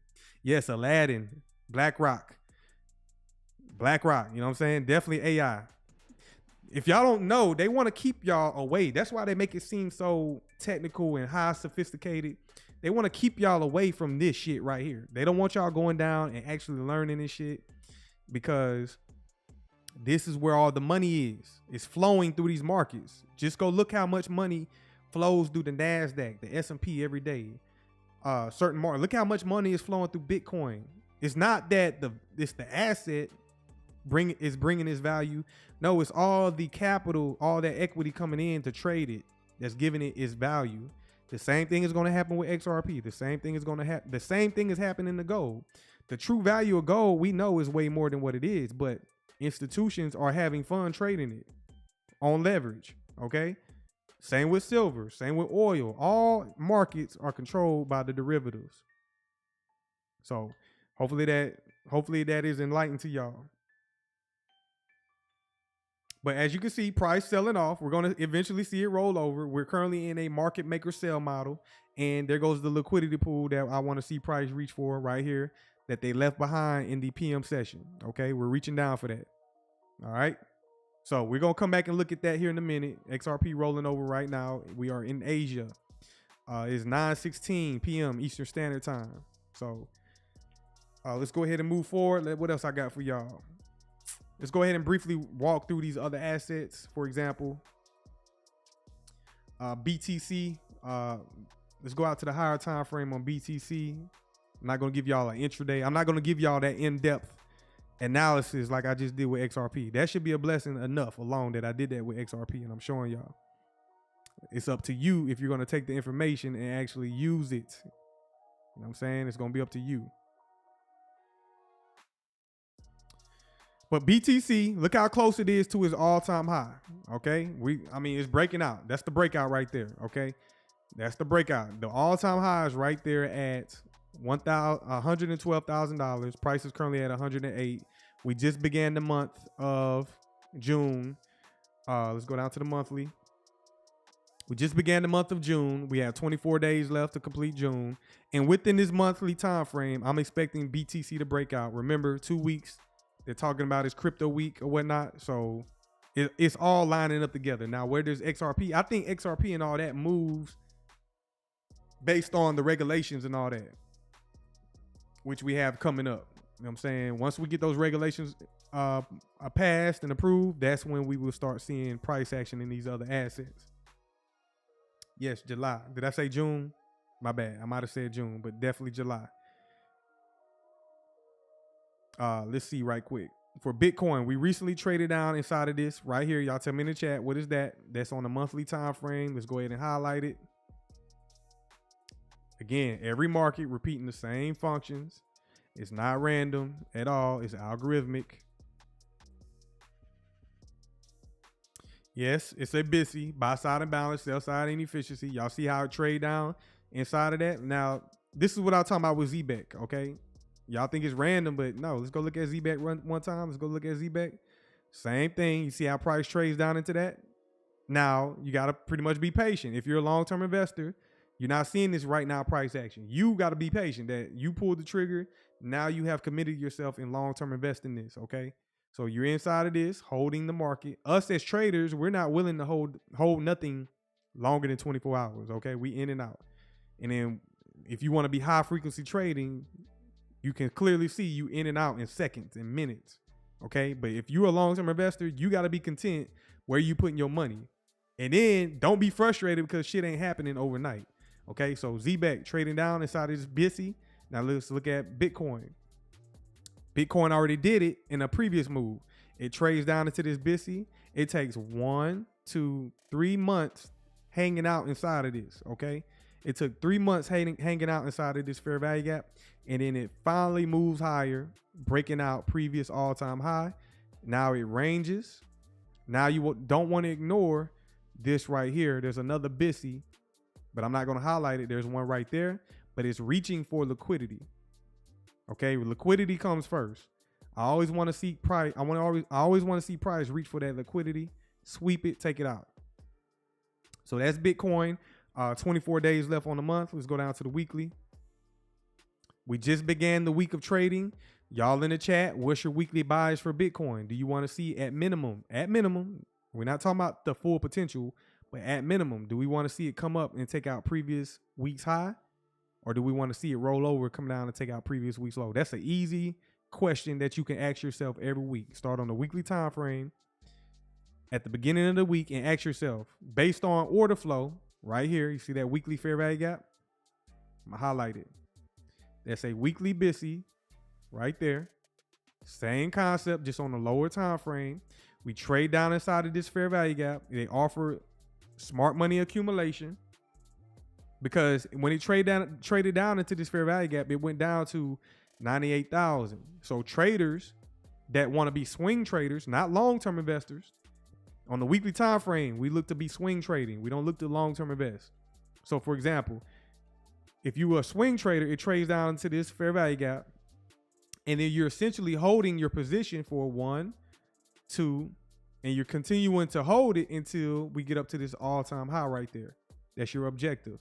So that's swing trading, where you're not holding positions for months, weeks, weeks at a time. You're holding roughly between weeks at a time, but you're not holding it for years at a time. That's what I'm trying to say. So that's swing trading. You're holding a position for a few weeks. Take out previous week's high. Shout out to y'all, man. Shout out to y'all for the engagement. So that's Bitcoin. And then let's do some rapid fire. Look at some rapid fire. This is XLM. XLM recently dropped down inside of this monthly fair value gap in blue. I got it highlighted. It just did it this month or this quarter. This is a 3-month fair value gap. Matter of fact, let me hide the orange one. You don't want to ignore it, but it's still there. But let me hide that. This is a monthly time frame. We just opened up the month and we already traded down. That was another opportunity. So if you had a limit order, you could have scooped this up around 22 cents. XLM up at 25 cents. So every time it dips down inside of this, that's a opportunity to purchase. Okay. So that's XLM. XDC, same thing. Y'all been seeing me highlight this every week. Every week. I was telling y'all, I was actually giving y'all signals. How many of y'all took the advantage when I said, hey, right now, my signal right now is XDC, HBAR, and DAG. So when I was giving out those signals, hopefully you took advantage of it. But as it traded down inside of this gap, that was your opportunity to pull the trigger. And now it's starting to move out the gap. Me personally, I want precision. I don't have time. I want specific price. So this slight movement outside of the gap, that's chasing price. Okay. That movement away from the gap, that's chasing price at a discount. So I only want to be a buyer when price is going down. If price starts to move away, you're chasing price. Some people are going to be willing, oh, it's just 6 cents. Well, that's you. But what I'm teaching is precision. Okay. I want precision, laser guided GPS missiles inside of these gaps for me to pull the trigger. So that's XDC. Let's see. HBAR. Same thing with HBAR. It's still hanging out right there, slightly above it. But again, for the past few weeks, I was accumulating HBAR inside of this 3-month fair value gap. And we're starting to slightly move away from it. I was purchasing down here at 11 cents, 12 cents. And now it's starting to move higher, away from the discount. They're not going to give y'all too much long. So hopefully you're taking advantage of that. As we look at gold still moving higher. This is not the futures contract for y'all in the Patreon. This is just the spot at price of gold right now. Gold kind of consolidated. Let me go out to the 3-month. On gold, you got to get a long-term perspective when you zoom out. So on the 3-month time frame, we just had another, look at this breakaway gap right here. Like I just told y'all, hopefully y'all are paying attention. That's our breakaway gap, but I definitely highlighted it on that 3-month time frame. And we did not refer back down to it. So now here goes another one forming in price. Now, does gold want to come back down and refer to this price, or does it want to continue to move higher? You got to note it though. You don't want to ignore it. You got to note it and mark it down as a fair value gap, because now it's valid and price can definitely potentially trade down into that. Let's go out to the 6-month. And on the 6-month time frame, there's a 6-month fair value gap right there as well. So I'm not going to highlight that one right now at this moment, but you got to pay attention to it. So that's gold. Gold currently trading at $3,311.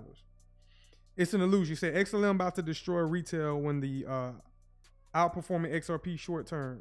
People going to leave XRP at the wrong time in FOMO. Well, I don't think people in XRP is going to leave XRP for XLM. Typically, pretty much, if you're in XRP, you already know what XLM is about. Now, the other side of it, I think, is people that is all in on XRP, they're going to regret not buying XL. Well, that's kind of the same thing you're saying, but they're going to have regrets because they knew in the back of their mind XLM was right there with XRP. They're going to be content with XRP, but in the back of their mind, they're going to be like, man, what the hell was I thinking when I could have just, once I got my XRP bags full, I could have just been purchasing XLM.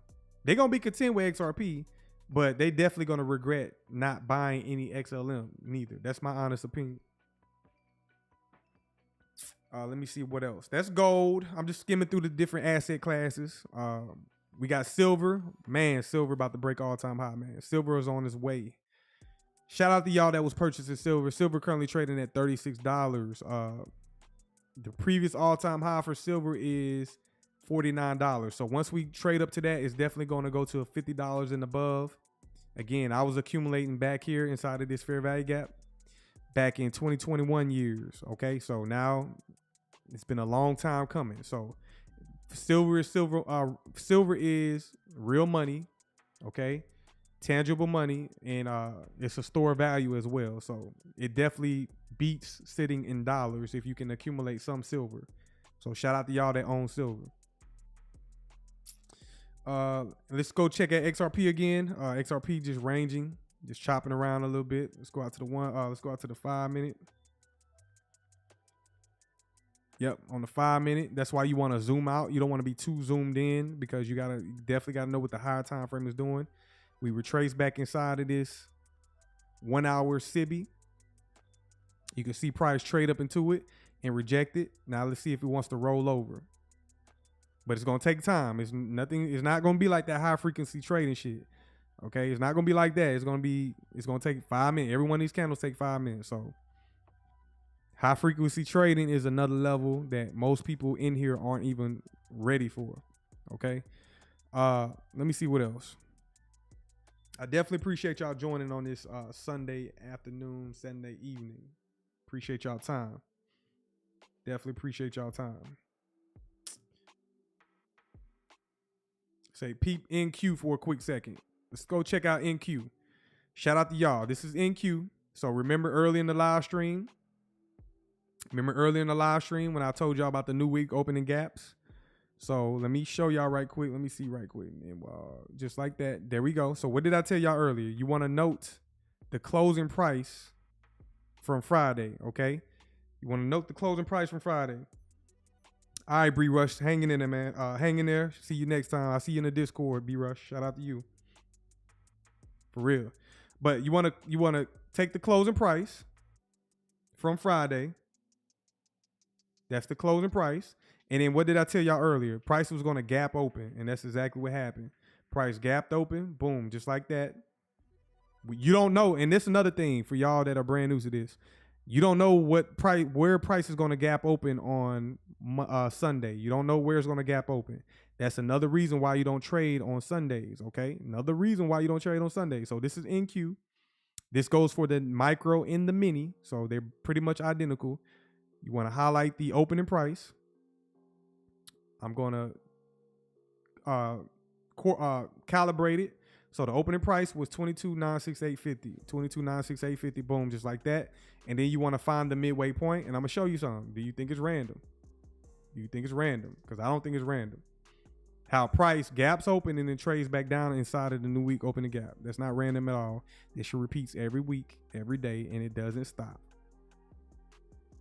It doesn't stop. So I'm going to highlight the opening price. And remember what we said we determined that we're bullish on the week. So whenever we're bullish, you want to see price trade down to some type of discount. 968.50. And then the closing price is $22,904.50. And then what you want to do is you want to get the midway point of the fair value, not the fair value gap, the new week opening gap. So this is called a new week opening gap. Get the midway point of that, boom, just like that.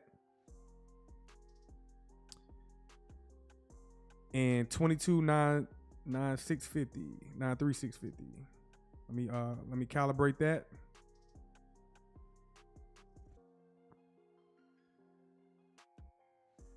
And there you go. Do you think it's random that price gaps open and then trades down into this, similar to fair value gaps? You know what I'm saying? Similar to that right there. And now I'm not trying to chase this. I'm just gonna wait till Monday. So we gapped open, trade down into the new week, open the gap. Let them have Sunday, like I told y'all before. I don't care about Sunday.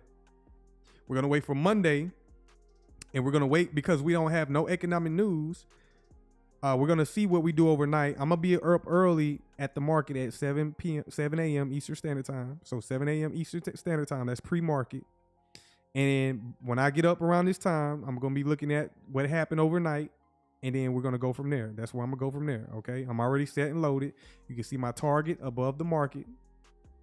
I'm bullish for the week. Okay, now if we get bearish for whatever reason, we got objectives coming down below the market as well. So it's a wait and see. Remember, this is a weekly fair value gap, I believe. Let's go out to the weekly. Yes, let me remove that right quick. This is for the people in the Patreon. So if y'all want to sign up to the Patreon, y'all click the link in the description below. Y'all get access to this. This is pre-market analysis. This is us preparing for the week. So if y'all are interested in that, click the link in the comment section and in the description if y'all are interested. Let me see right quick. Kill zones. Boom. Just like that. So, okay. Overnight, once this candle open, like I told y'all before, that candle open. Well, the candle doesn't open till Monday, but this is pretty much going to be valid right here. I'm going to be watching that. So tomorrow, in a few hours, the candle will open, and we're going to be ready for it. Let's go down to the daily.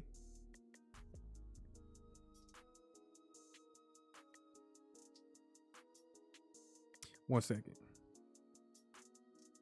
All right, let's go down to the hourly.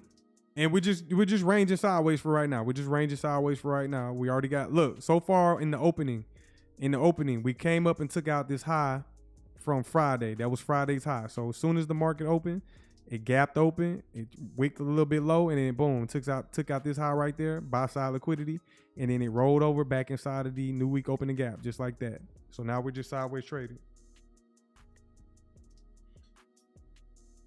Boss, you say, how does price gap like that? That's because it's algorithmic, ZZ. It's algorithmic, and it's coded to do that. Okay? It's coded. It's not a 24-hour market. You can go back every week, and you can see that I got highlighted in my chart. It's another matrix. That most people are not aware of, okay? It's another matrix in price that most people aren't even aware of. I'm going to say that for my pro lessons once they come available. But there you go. Another gap to close the week, to start the week. Boom. Price uses it and refers to it. Okay. So for example, you see that gap? This happened back in May 30th, right here, May 30th. And then all the way into the future. For example, this candle right here, this is June 22nd. So almost a month later, do you think it's random that price trades down to that level right there? Huh? That levels to this shit. And I got people that's doubting this, wanting to question that. Do you think it's random a month later that price trades down to this random price level in the market in the future? I don't think so. Okay. So that's why I highlight them and I leave them in my charts. You're not aware of them, but I'm aware of them. And eventually price trades back down a month later into this wick and then uses it as a support, and then price eventually goes higher. Do you think that's random? Okay, in your right mind, who was buying down here on this?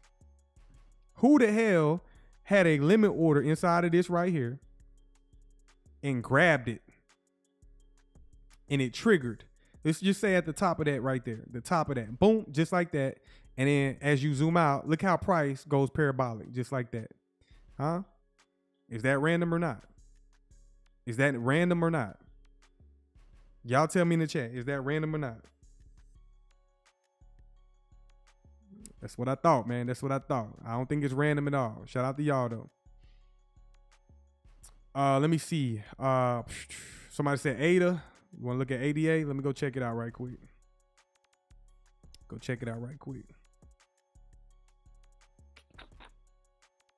Thought I had ADA. Let me drop out right quick.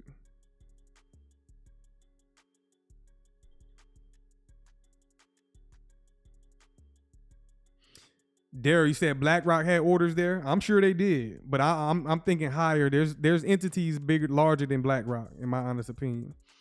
But BlackRock definitely is in these games, playing these games. But the entities that's in there, they are not public at all. So there's definitely entities larger than BlackRock. So this is Chainlink. Or my bad, you said ADA. My bad. Let me go out. Cardano, right here. Cardano not looking good.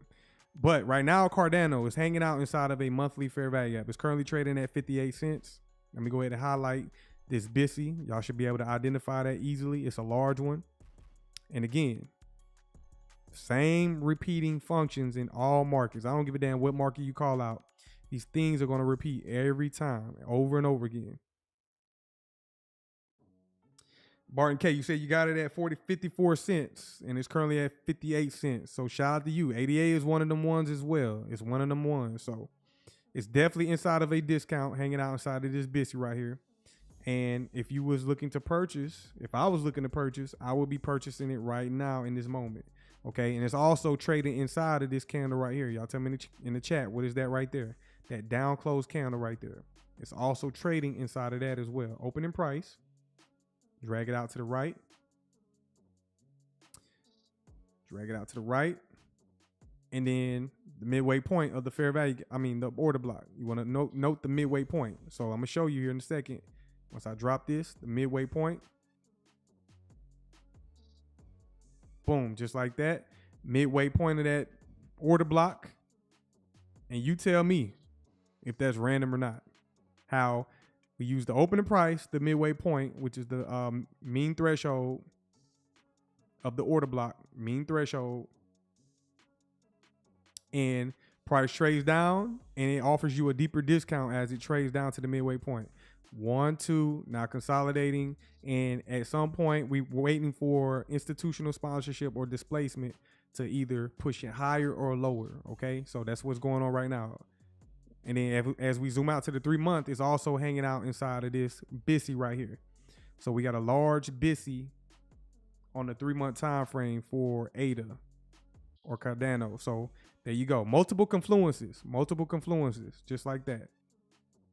Okay, multiple confluences that help you see price. So definitely inside of a discount, inside of this large fair value gap.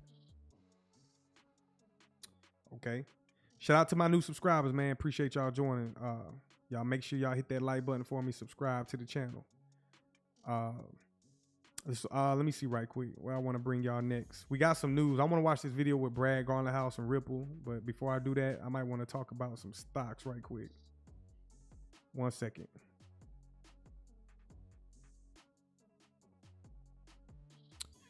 I don't want to talk about stocks, but let's just review some stock prices. For example, Apple currently trading at 213. Nvidia on the way to breaking the all-time high, or it already did. So Nvidia currently trading at 159. God damn, Microsoft. What is Microsoft doing? 498. Let me look at Microsoft. Microsoft going crazy, going parabolic. There goes another gap right there. A big ass volume imbalance, just like that. It's definitely moving higher, breaking all-time highs. Microsoft doing big things. 498. Amazon on its way to breaking out, $223 per share on its way to breaking out. AWS and AI must be collecting all the data. Meta, 719, kind of retracing, but it's definitely breaking out. Tesla, 315, very choppy, very consolidating, but it's also in a great opportunity to accumulate inside of this monthly fair value gap. So if all the stocks that I reviewed so far, Tesla is at the discount. Tesla is at a discount at 319. The previous all-time high was 488. That's Tesla. Google, 179 on its way to breaking out. And all these stocks are reflecting in the equities market, the indexes. Okay, all these stocks are reflecting in the equities in the stock indexes. That's why you see the NASDAQ breaking out. You see the S&P breaking out. All these things are reflecting these markets. So, and we got Palantir currently trading at 134. DH, shout out to you, DH. You say, boss, have you heard of BBAI, Big Bear AI? No, that sounds crazy. Not writing it off, but Big Bear AI. I never heard of that before. I'm not doubting it. It probably is one of these another one of these search engines like ChatGPT. I'm starting to use Gemini from Google. Right now, it's an AI war. I kind of find Gemini a little bit better than ChatGPT. I'm not even gonna lie. I like Gemini. Gemini is a little bit better for me than ChatGPT. And I'm talking about the free version, so I don't know the paid versions. The paid subscriptions for some of these AIs is crazy. Those are reserved. If you got a business, paying monthly for a subscription is for businesses only, corporates. So let me see. We got Microsoft. Did I already do Microsoft? Yeah, I did Microsoft. Berkshire Hathaway, 45. Coinbase, 355. Netflix kind of pulling back, 12.97. Walmart kind of consolidating, looking like it wants to break out. Broadcom, 275. And Circle, retrace. So let's look at Circle right quick. Let's go down to the weekly. Yep, on the weekly time frame, you can see us come back down, trade down inside of this semi gap. It's a BTC slash inversion. A BTC slash volume imbalance. So you want to include this volume imbalance right there, and then the bottom of this wick right here. You can see price trade down into that. But you got to give this some time. It's not going to go just straight up. Of course, it's going to be hot out the gate, but give it a few months, give it a few weeks, allow market structure to play out. It's too early, and you're going to be looking for opportunities eventually. The way stocks are trading to me, like for y'all that are in digital assets, because stocks are expensive, but if y'all in digital assets and y'all become very wealthy in digital assets, these stocks, the new lows on these stocks is going to be like $500-$600. Stocks are going to be $1,200 per share. And those are going to be like discount prices. So that's the world we moving to. That's the world we moving to. Anything else? Anything else y'all want me to look at before I move on? Anything else y'all want me to look at? Shout out to my new subscribers, man. Appreciate y'all joining. Make sure if y'all in the back of the channel, man, please subscribe. Help me grow my channel. Subscribe to the channel. If y'all want to learn technical analysis, if y'all want to receive signals, click the link in the description. Click the link in the pin to the comments to get access. Anything else before I move on? And don't give me no bullshit now. Don't give me no bullshit. I'm here for y'all. Trying to give y'all a quick, brief analysis. So don't give me no bullshit. Y'all tell me what y'all want to see. And I'm going to quickly, briefly run over it.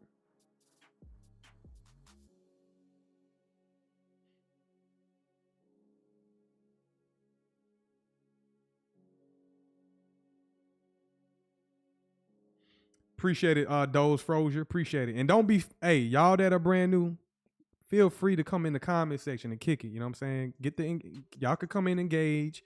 Y'all could come in and state y'all opinion. I'm friendly. I'm not here trying to sell y'all on nothing. I'm trying to be as organic as possible. I know this space is oversaturated. Everybody trying to hustle and trying to get over on people. That ain't me. So y'all get comfortable. Y'all come in. Y'all come kick it. And let's kind of create a little community setting up in here. We already got people engaging. Shout out to y'all. Let's go ahead and get these engagement up. Y'all talk, y'all chat, y'all share ideas, and we can kick it. As long as it's respectful, as long as there ain't no hating and shit, I'm cool. You know what I'm saying? We can talk about anything.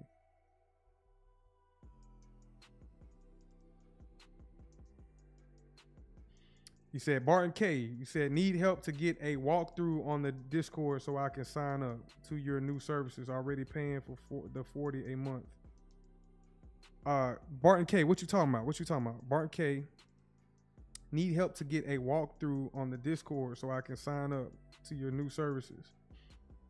I'm not sure what you talking about, Barton K. You said AMD? Let's go look at AMD then. Let's go look at AMD.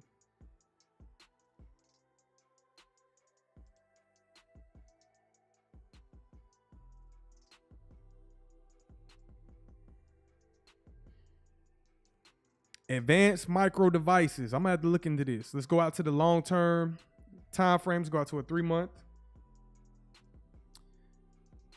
Lenny, you be early, boy. Lenny, you be early. I know you was probably in this back in 96, Lenny. I know you probably was into this in 96, and now you just checking on it. But shout out to you, Lenny.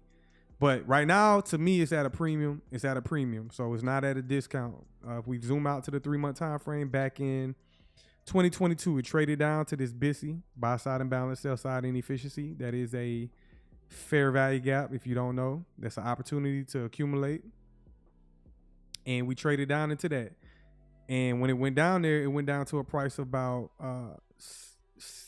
$54.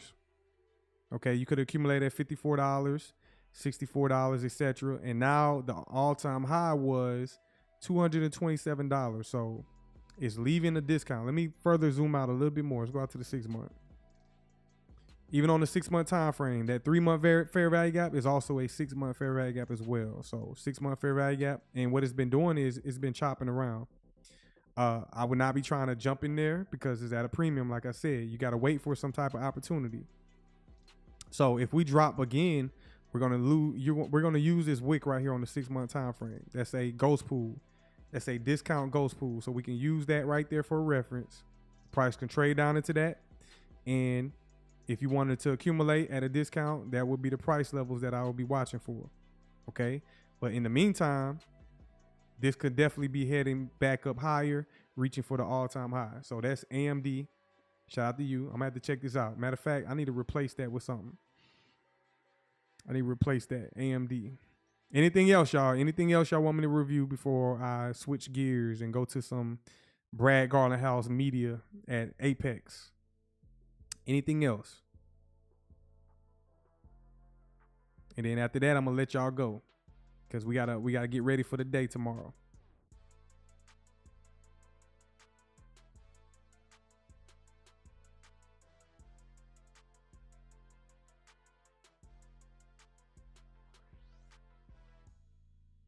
Damn, Lenny, you said you got in there at $55? Lenny, you the GOAT, Lenny. Hey, Lenny, you are the GOAT. Everything you name, you was in it early. And shout out to you. I wish I could have been in your shoes. You know what I'm saying?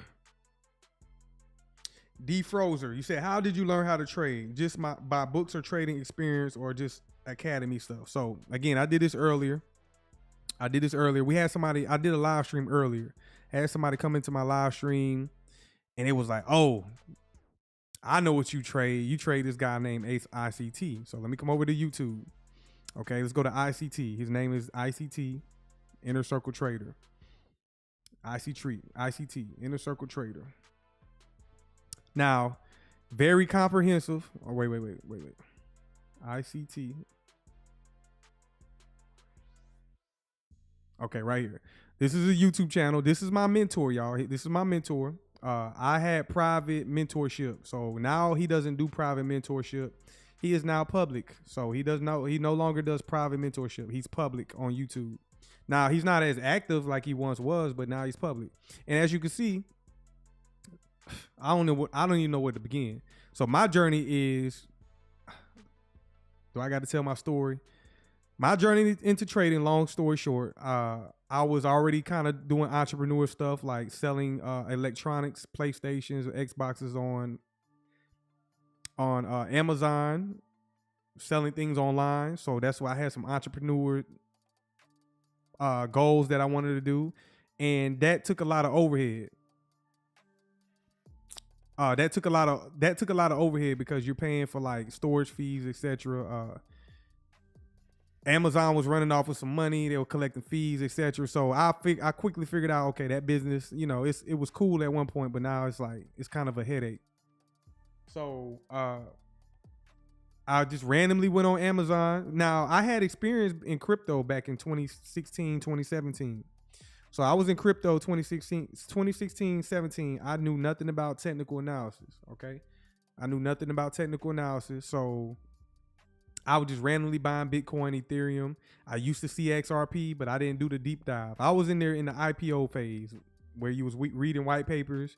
It was trying to find the next IPO, the next crypto company IPO, etc. And then I said, okay, I jumped out of crypto for a minute, but I had an interest in it. That shit sparked my mind, and I was like, man, it was something about it. And then, okay, I was Amazon Prime started to become real heavy. You know what I'm saying? We start ordering things online, getting it the next day. And then I walked into the Amazon was built on books. If you need to find anything on anything, Amazon got it in the books category. So I started wanting to get knowledge. I started wanting to educate myself and find, the books was just like how to do this shit, and you was able to do it. If you was to go to Amazon, I learned government contracting on Amazon because I got books on government contracting. I learned technical analysis. So I bought my first few books on technical analysis on Amazon, etc. Okay. Fast forward, I got these technical analysis books, okay? I eventually was randomly on this was back in about 2019. This was before Discord, what it is nowadays, but I was just randomly in trading communities in Discord. Matter of fact, let me see if I can find this person's channel, the Black Box Trader. This is the guy. Once I first started learning technical analysis, let's go to see Black Box Trader.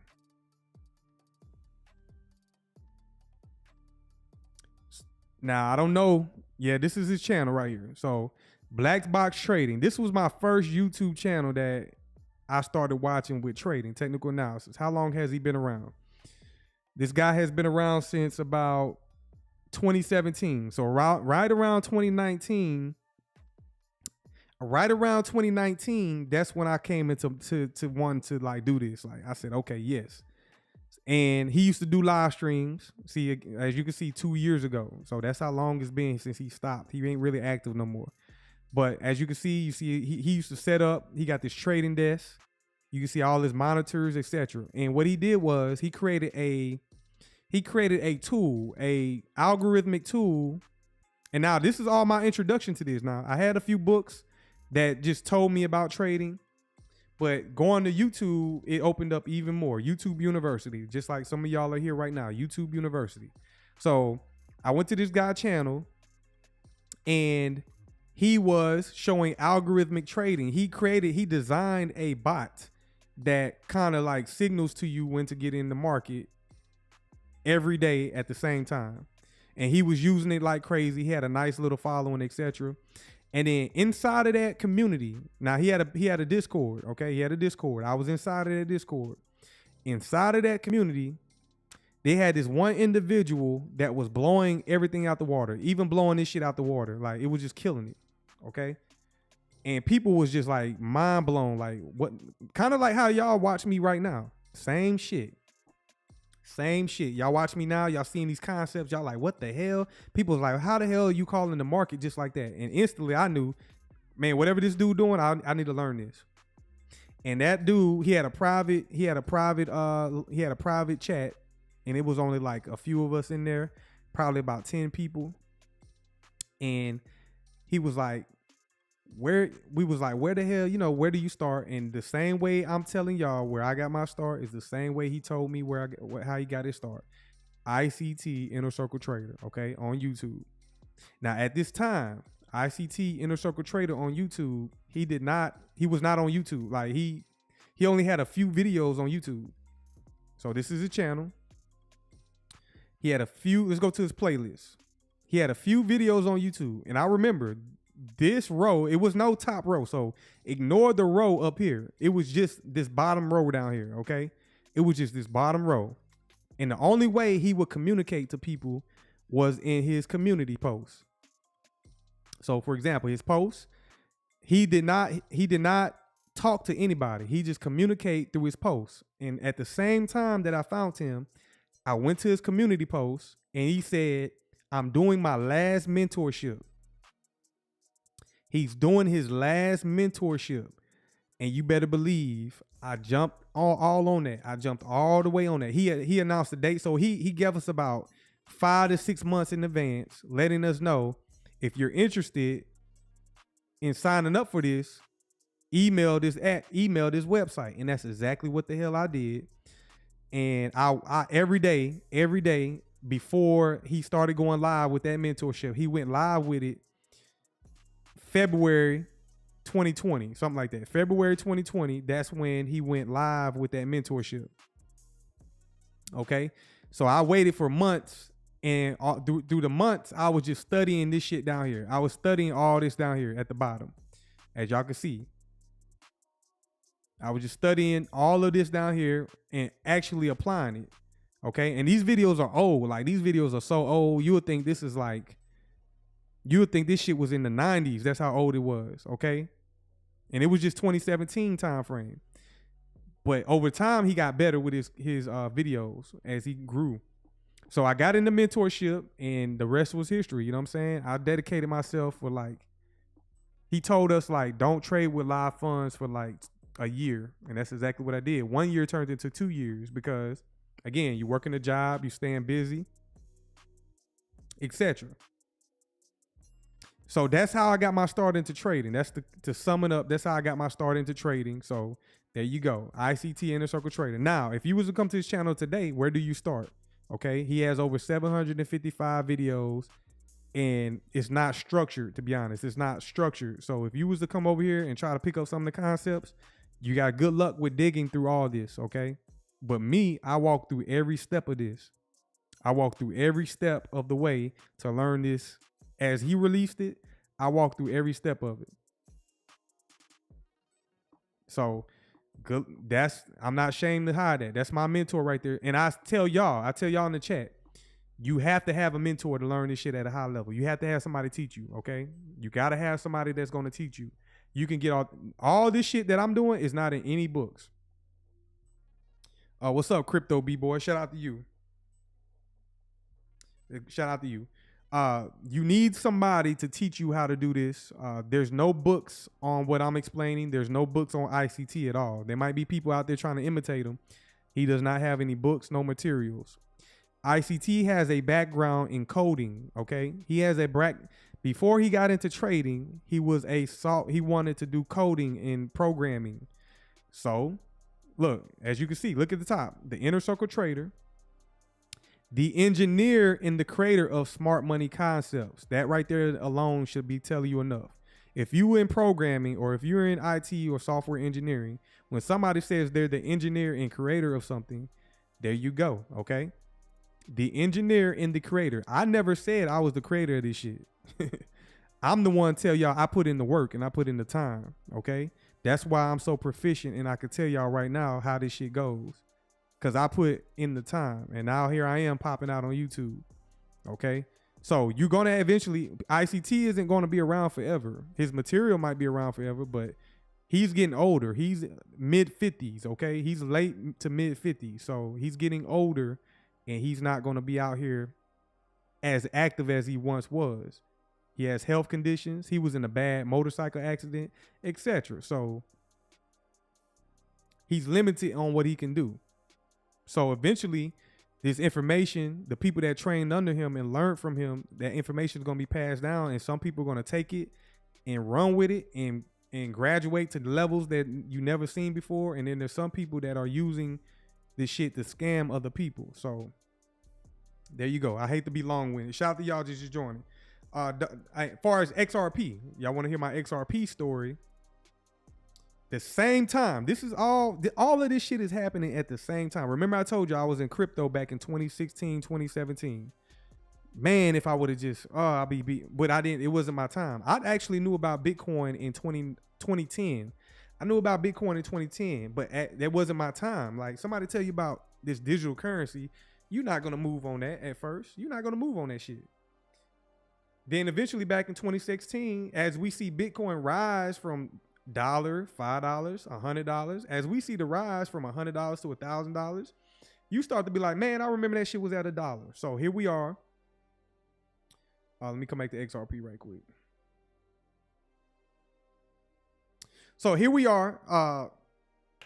Bitcoin is rising. That makes me want to get back into crypto, because at that point I'm a little older now. So it's like, okay, we got to start investing this money. We got to start doing shit with this money. Like, got to figure things out. You know what I'm saying?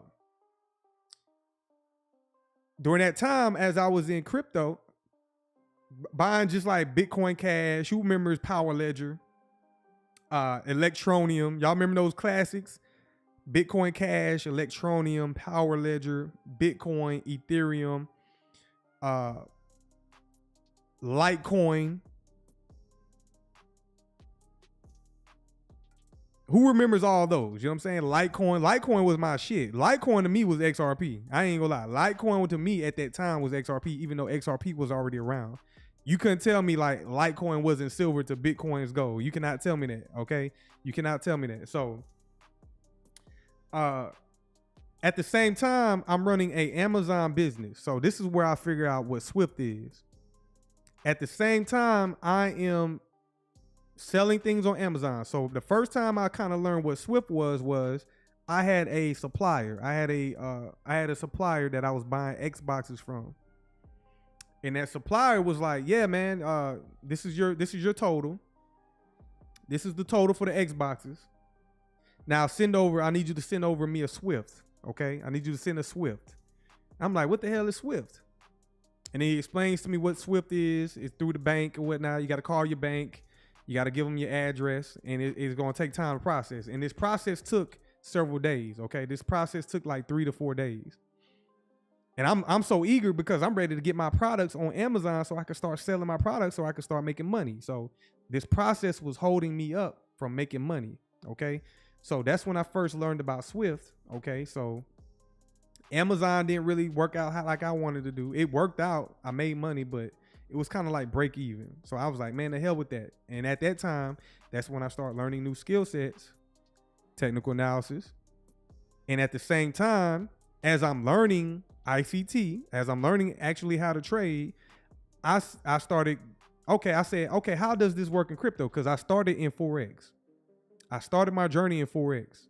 I am still to this day proficient at Forex, but Forex is to me now ain't the best market.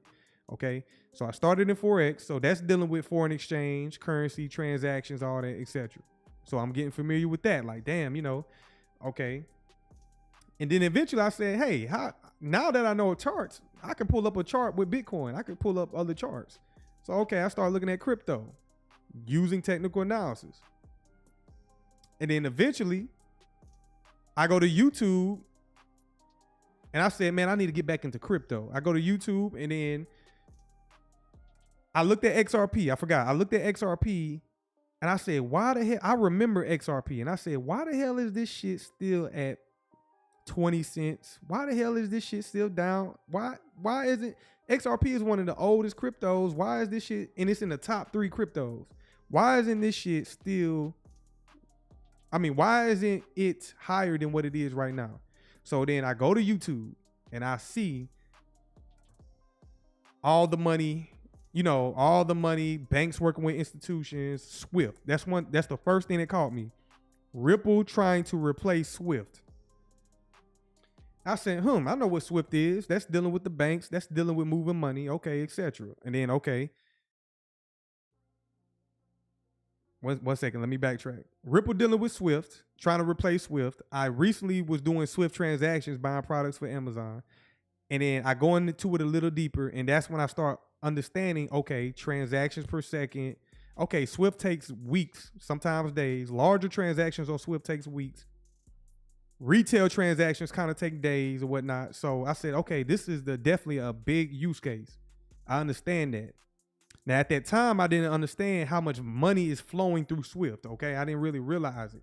But when I started seeing, okay, how much money does Swift add? How much in transactions does Swift move? Okay.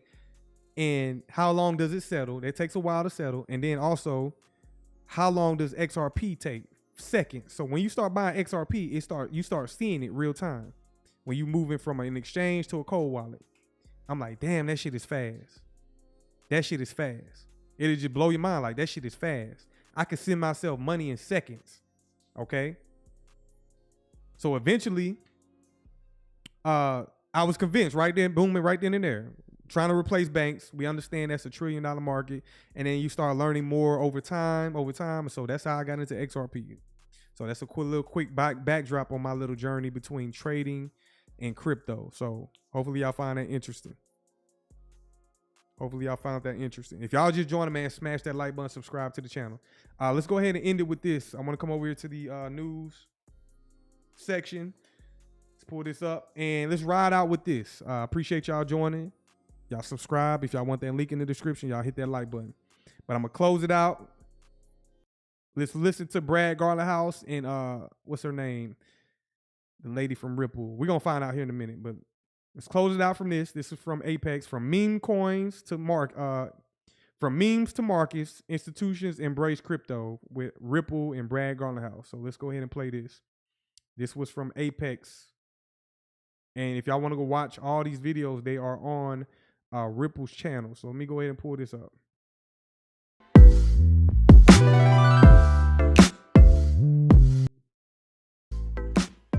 Hi. Wow. Okay. It's a packed room as well. Good morning, everyone, and welcome to the best session of the day. No Well, pressure. we'll see. Yeah. No pressure Set whatsoever. expectations low. I know, exceed expectations. Yeah, exactly. And then we'll increase it as we go along. So it's great to be joined by two powerhouses in the industry. I think if you guys were celebs, there's an interesting play that you could have here, maybe Branica or Money Brad. I don't know whichever ones that work for you. Oh, that's a new one. I haven't heard that. That's good. No, yeah. I don't think it's going to catch on either. Yeah, probably not. But okay, so you've both been at Ripple now for a little while, over a decade, and Monica, just very briefly, what made you join Ripple all those years ago in 2013? So it was one of the co-founders, Chris Larson, who's our esteemed executive chairman of our board. Chris, I'd known Chris from his prior life as founder CEO of Prosper.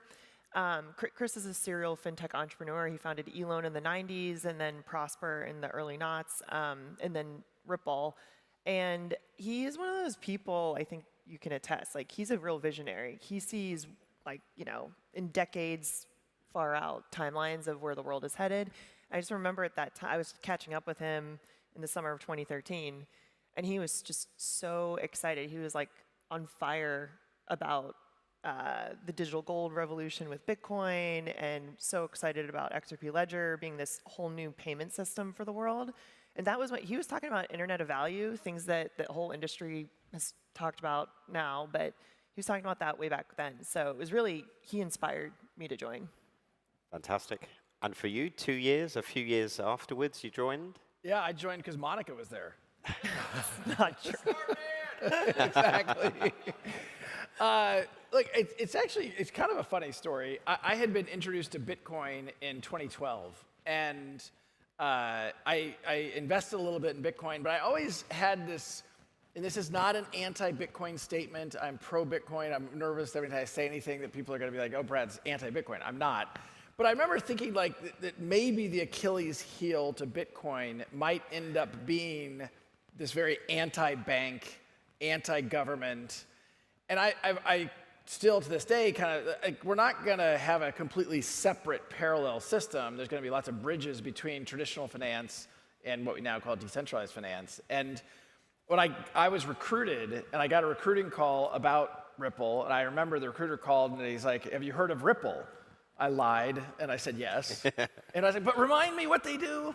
And actually, I mean, and Monica may remember this, he was describing a payments company, and I said, look, I'm not a payments guy. You should, I gave them names of people I knew at PayPal and Visa and trying to like push it off to somebody else. And the recruiter kind of made fun of me because I wasn't working at the time. And he's like, what else are you doing? Like, just come in and meet with Chris. And I agree with Monica. I mean, Chris is one of these guys who just sees around corners. And like, we all have our own superpowers. And I think one of the things that has worked so well is the partnership between Chris and me and Monica, and that Chris sees around corners and we figure out, like, okay, how do we get there? And his vision has been incredibly consistent around this Internet of Value. And I think we still underestimate how significant a shift in how the world works that can and will be. And I think it's going to create a lot of tailwinds for the industry and for Ripple and for XRP. I have two fun stories to add about that time. You did have a job. I was an Uber driver. You were an Uber driver. That's true.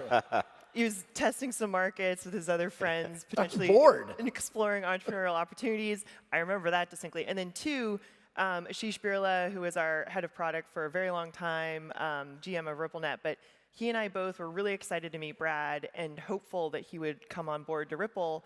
His fame from Yahoo was the Peanut Butter Manifesto. This wow. concept of like, you know, Yahoo lost its edge through lack of focus, and Ashish and I were feeling that of XRP Ledger was this magnificent invention, and it was like a hammer looking for a nail. And so we really needed someone, a leader, to kind of drive focus within the business and like, you know, focus until we could, you know, build product market fit. And here we are. I was going to say, this is fascinating. It really is. I could I don't think probably you spend knew the next 20 minutes. when you asked that question, you probably didn't expect We're it. going to take up the whole time. No, it was a gamble. But yeah, I think a lot of people here have got a little bit more insight about you, and they're going to get more as we go along. So but we're going to play a little quick fire round to keep the momentum up, I think. So it's a game of underrated, overrated. And so it's where I'll put a phrase or a word and the simple answer of whether you think it's underrated or overrated. So we'll start off with a few easy ones. Lawyers working in crypto. Okay, Brad. Well, you didn't say Stu Alderodi is underrated. Lawyers in crypto maybe at large, I think mostly underrated. Like they're not that all lawyers in crypto are wonderful, and certainly I've had encounters. I mean, the other side of the SEC case, those are lawyers at the SEC making arguments that you think are complete.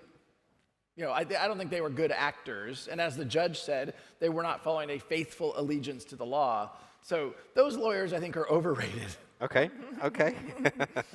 So I was kind of going in a different direction with this. As a child, you wanted to be a lawyer. You can dig into this a little bit as well. So when I was a kid, this is, maybe I'm 10 or 12 years old. Like, you don't know anything. But my grandfather was a lawyer in the telecom industry, and I was enamored with, what I saw of his professional career, and I thought, I want to be a lawyer. Now, Monica thinks it's just because I like to argue. Yeah, he does. But yeah, that was my original, that's what I thought. But as you go through that journey, I don't know, what we want to do when we're a kid versus what we end up doing, there's a gap. There tends to be, yeah. So I tend to ask this a lot, but I think the next one was for you, actually. Orthopedic surgeons working in crypto. So this Pat's also calling too. He'd asked us like, what had we wanted to be when we grew up? I was in, elementary school and decided on being an orthopedic surgeon. It's not a great story. It's just that, being a doctor, I wanted to help people, but I knew that orthopedic surgery would be very difficult. I am someone, I think, a pattern. I like big challenges. So you chose crypto. Yeah. I was going to say, there's no link whatsoever. But at least on yours, yeah. Brad, there is a little bit of a linkage there. And, the skills of argumentative seem to come across. I didn't say I'm argumentative. I said it. I'm going to ask your team throughout the course of the day. They're paid to answer that correctly. Yeah. Okay, we're going to switch gears. Hey, Brad Garlinghouse been drinking, y'all. Y'all think he was drinking or something? He kind of be a little giddy sometimes. You know what I'm saying? He be feeling himself sometimes. I be thinking Brad Garlinghouse drinks a little bit, but it's all good. Now, meme coins, underrated, overrated. We might not agree on this one. I would say underrated in so much as if you take it for face value, there are a lot of meme coins that are outright scams. I see that. In other cases, some have kind of miraculously become real functioning markets around these meme coins. The thing that I think is really powerful, like you take some of these blockchain ecosystems, meme coins really drove a lot of the ecosystem build out. By that I mean wallet infrastructure and users and capital and new developers and that kind of thing. So I think that there's lasting impact from meme coins. And if you go back to 2016, 2017, the ICO boom was the same for Ethereum. Okay. I mean, Monica's right. We're a little bit on the other side of this one. I think meme coins are generally, and maybe grossly, overrated because I see them as just not sustainable. You know, I think one of the things that Ripple has done well, and I think many in the XRP community have done well, is think about it in long arcs of time. And I mean, look, are people going to make money or lose money in these short spikes in the meme coin industry? Sure. And I will also say I have been wrong on occasion about meme coins. For people who have followed some of my public statements, I used to really speak not so kindly towards Dogecoin. And I was just like, Dogecoin? Like, what? It literally was like created as a lark, right? I mean, it wasn't serious. I mean, it is literally a pile of shit as the logo. Like, I mean, these are facts. You got to call a spade I'm not a making spade. anything up. Yeah. Like, Yeah. And so I felt like it doesn't, I felt, past tense, that it didn't reflect well on our industry. If we're trying to engage institutions and build those bridges between traditional finance and decentralized finance, Dogecoin isn't representing us well. And at the time, I mean, some of the early inflation of Dogecoins was outrageous and blah, blah, blah. But where I agree with Monica, and I think I got wrong, is Elon Musk willed Dogecoin into so much liquidity that, like, it's not going away. Oh. And like, okay, it's part of the ecosystem. It plays a role. But I think a lot of the meme coins, it's just like people trying to do these get-rich-quick rug pulls. Yeah. And it reflects badly on those of us in the industry trying to build real products for real customers that leverage these technologies. And then frustratingly, and I'll use a US example, you have a elected leader like Elizabeth Warren who doesn't focus on the good work that lots of people in this room and certainly at Ripple are doing, and focuses on these negative use cases. And so I'm going with overrated. Got you. Yeah, no, certainly there is a line, and I think in some ways it goes against the grain of why this all come around in the first place. Okay, then one question I was kind of asked by your teams to ask is around what's the one crypto meme that perfectly captures the chaos or brilliance of the industry? And you've kind of... Doge. One. Yeah, okay. I mean, for sure, Doge. I mean, it is both the chaos and the brilliance. Yep. And, you know, look, in effect, Elon Musk, although he doesn't, to my knowledge, have an economic alignment with Doge, he spoke Doge into leadership and liquidity. And, you know, to some degree, liquidity begets liquidity. And as I said, like, I don't think Doge is going away. And, you know, others have obviously tried to replicate that in creating their own meme coins of many flavors. It's hard to, you know, part of that also is timing. You're early in the market. There weren't as many meme coins, if you will, where now you have an explosion that I just like, I don't really get it. But I've never purchased a meme coin. Okay. Ever. Maybe today's the day. And Monica, do you have... If I did buy one, I'd buy the all the money XRP meme coin. There you go. Wow. Well, now you have to. Now I have to. Okay, so you have a homework assignment. Sorry. Oh, the meme. Yes. Memes. So I think the "this is fine" meme By the way, resonates. I feel like 25 people in the audience just went online. They're buying all the money. Oh, no. Don't do it. Let me get in first. Just kidding. What is happening? Okay. We've lost control. What's happening is Brad Garlinghouse had too many drinks this day. Okay, he had a lot of drinks this day. I could tell by his, you know, how when he has to get serious, he gets real serious. But he definitely been drinking at this event, or he probably been doing some other shit. Who knows? But let's continue. The meme of the dog holding the mug and it says "this is fine" and he's in an inferno, and I say that one because the whole industry, like, it's a nascent technology, and then it's also this new money. It's like building these new markets. So there's high highs and low lows, and the market is a roller coaster. And so in my decade at Ripple, you have to take the long view. You can't get hung up with whether it's a bull or a bear market. You have to really take that long view of what you're building toward. So "this is fine" resonates. Okay. So we're going to move on to institutional use cases and adoption. What are you seeing underrated? Night Owl, you said he's flush for sure, for sure. But this is a key part I wanted to watch. I don't care for the meme coins. This is my first time watching this, but I want to hear what they got to say about institutional adoption. So appreciate y'all hanging in there for right now and staying tuned. We're going to get into him talking about institutional adoption and Monica Long. This is what I want to hear. You know what I'm saying? All the other shit, they could have saved that, but it is what it is. Overrated in terms of the use cases on the institutional side. Maybe we can start with you, Monica. I think payments is still underrated. I think finally, I mean, we've been working on this use case for the better part of a decade. Within the past 1 to 2 years, we're finally seeing stablecoin payments really capturing mind share with any serious payment player in the world. And we're seeing, you know, the traction really growing, not just through market cap, but I mean, even stablecoin volumes, $25 trillion. I mean, it's still a fraction of what global FX or cross-border payments is, but we're building toward that. Okay, and we'll double click on this in a minute or two, but yeah, clearly you're on one side of the fence. Same question? Yes. Well, one of the things Monica and I talked about preparing for this is it's interesting to see where we disagree, and I'll pick one that we might disagree on. Okay. The institutional use case around identity, blockchain-based identity, I think is overrated. Now, let me qualify that statement.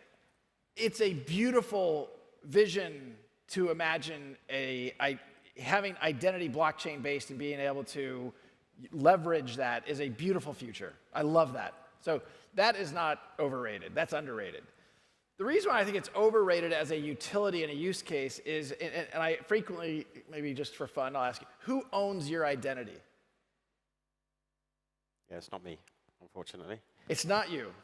What's interesting, though, the government owns your identity. Yep.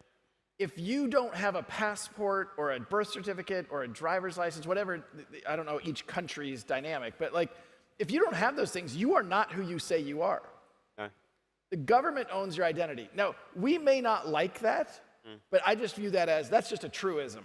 And you know, one of the things Ripple has tried to do is we're pragmatic.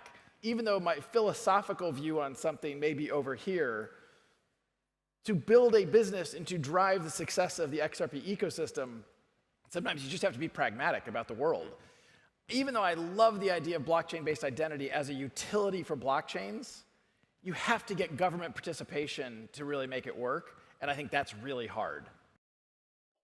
Y'all understand what he's saying? Do y'all understand what he's saying? I'm pretty much the same way, me personally.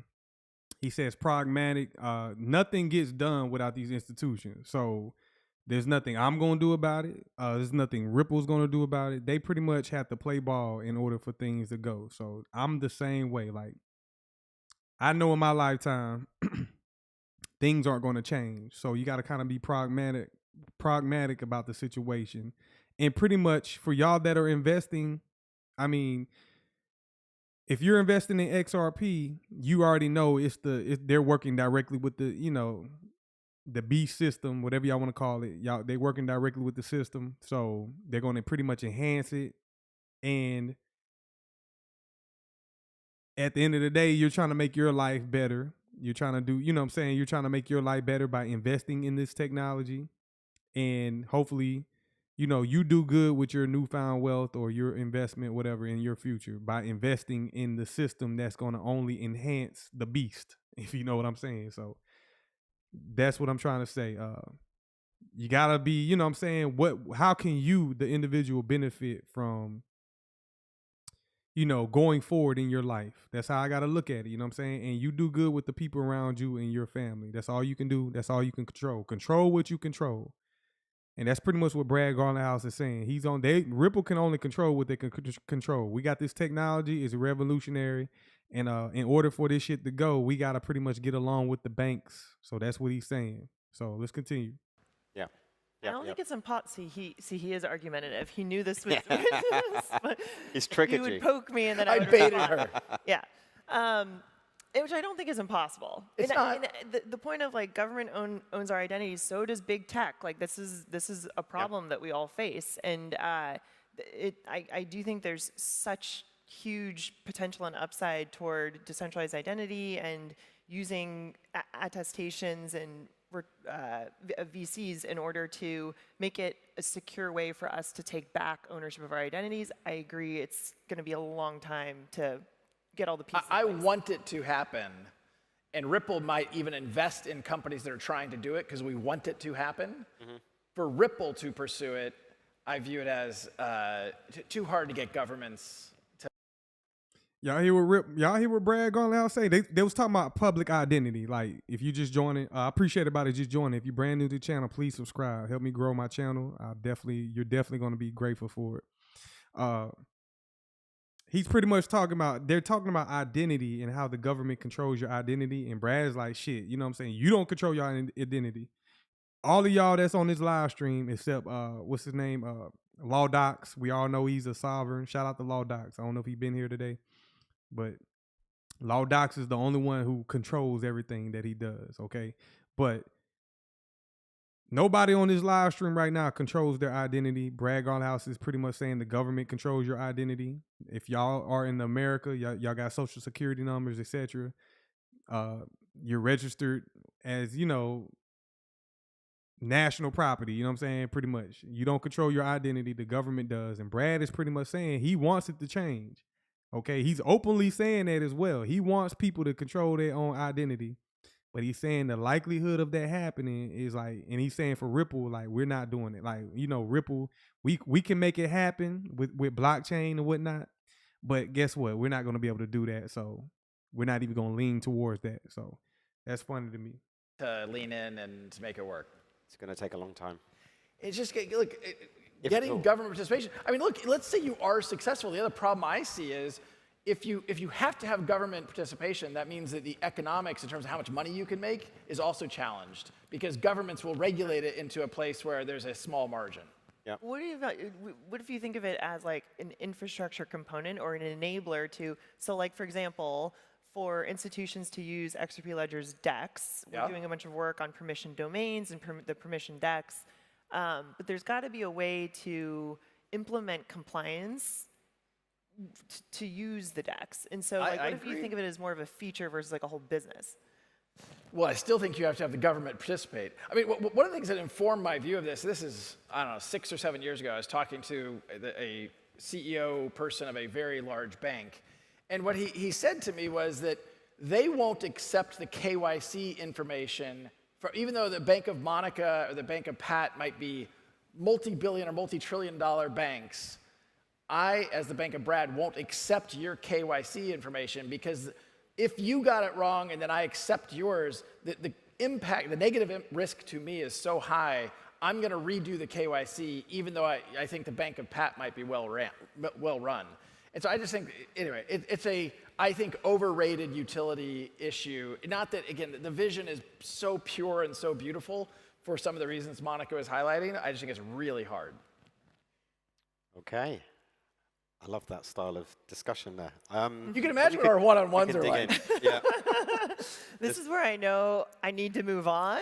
Yeah. You can revisit it later, but this is just going to, yeah. Okay, this is, okay, we're going to move on then. So banks issuing their own stables. Underrated, overrated?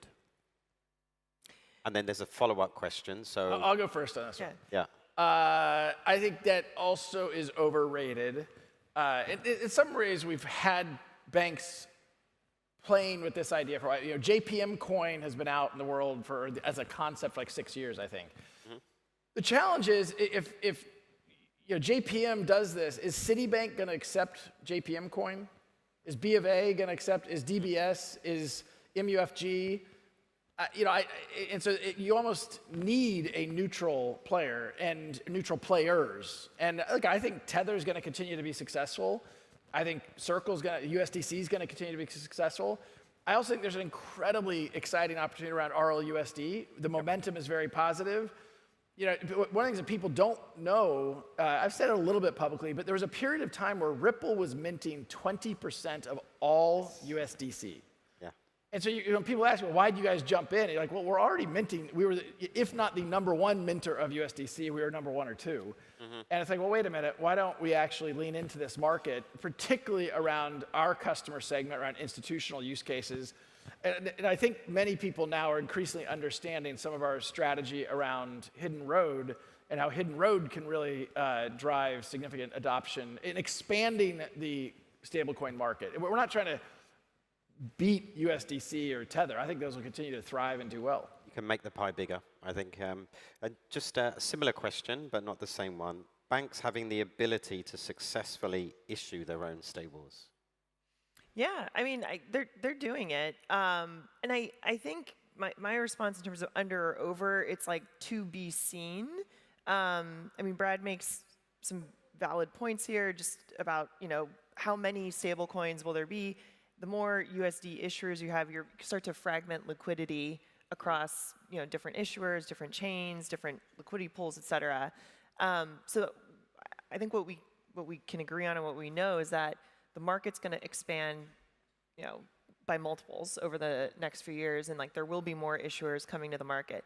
I think maybe the use case with bank-issued stablecoins is, especially with the large banks, where they create a network amongst themselves, and they're using their issued stables for interbank settlement. So it's just making their kind of existing kind of legacy world interbank payment settlement mechanisms more efficient through blockchain. Which is probably, but we have seen some examples of that, I think JP Morgan's efforts were based on that.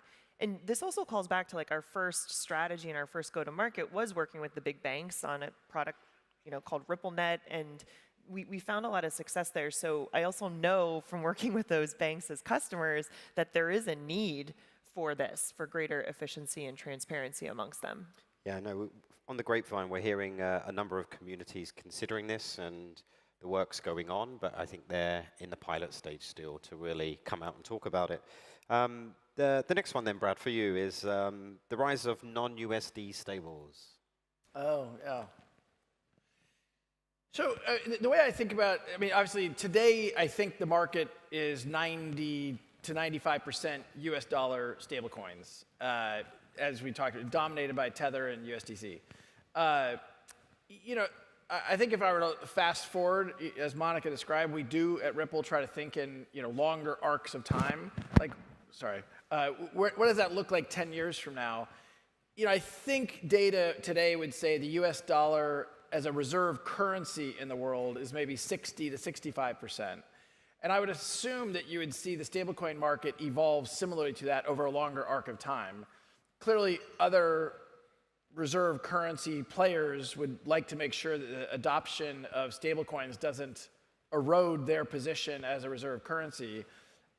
Today, you haven't seen that as much, in part because there are use cases around stablecoins for payments that are profound and I think will totally change corporate treasury operations in a bunch of ways. Awesome, love it. There's a lot of people who hold stablecoins because they don't want to hold the Argentinian peso and they live in Argentina. And if they can get out of that, and there are capital controls they have to manage around, but I'm picking on Argentina. I apologize to the Argentinians here, but in my lifetime, that currency's been devalued basically to zero twice, and so I'd be nervous. And they may be on a nice path now. I don't follow it as closely, but I think the demand right now is the U.S. dollar, although it has deflated by 25% in the last 5 years, is probably the safest of the, amongst the very safest currencies. Yeah, no, agreed. I think a lot of it boils down to necessity as well. Okay, we're going to switch a little bit here because we have 7 minutes left. I have a whole raft of questions still. Tokenization of real-world assets, and rather than ask you the underrated, overrated, I think we know it's the direction of travel. There's been a lot of discussions around this for a number of years, the last few years for sure. From your perspective, Monica, what makes the current moment feel different, and how is Ripple supporting real adoption here? Yeah, I think it's regulatory clarity more than anything, which in some cases is, it's taken time to get to where we are in this moment, but it's never been better, that's for sure. Singapore, an early leader through MAS, providing regulatory clarity, but markets around the world, and then most recently the U.S. really opening up with the change of administration and a lot of progress, picking up momentum on legislation. And what that means is, we've worked with institutions for a very long time. I was calling back to like our first work with large banks.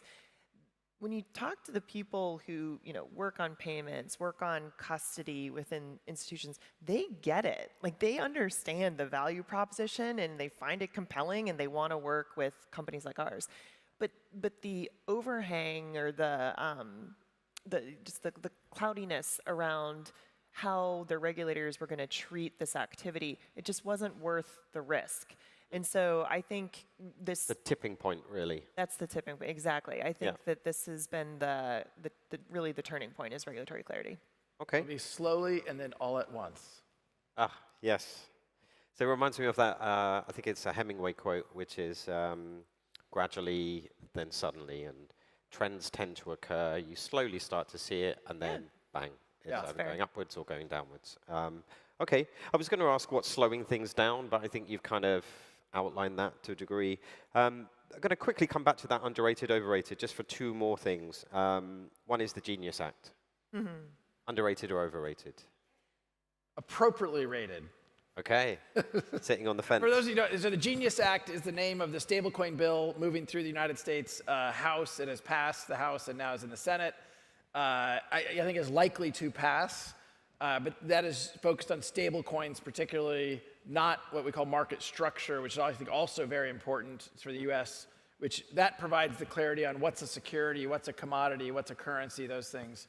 Hopefully we get both passed between now and August. But I feel, I mean, the momentum in Washington on these things is very good.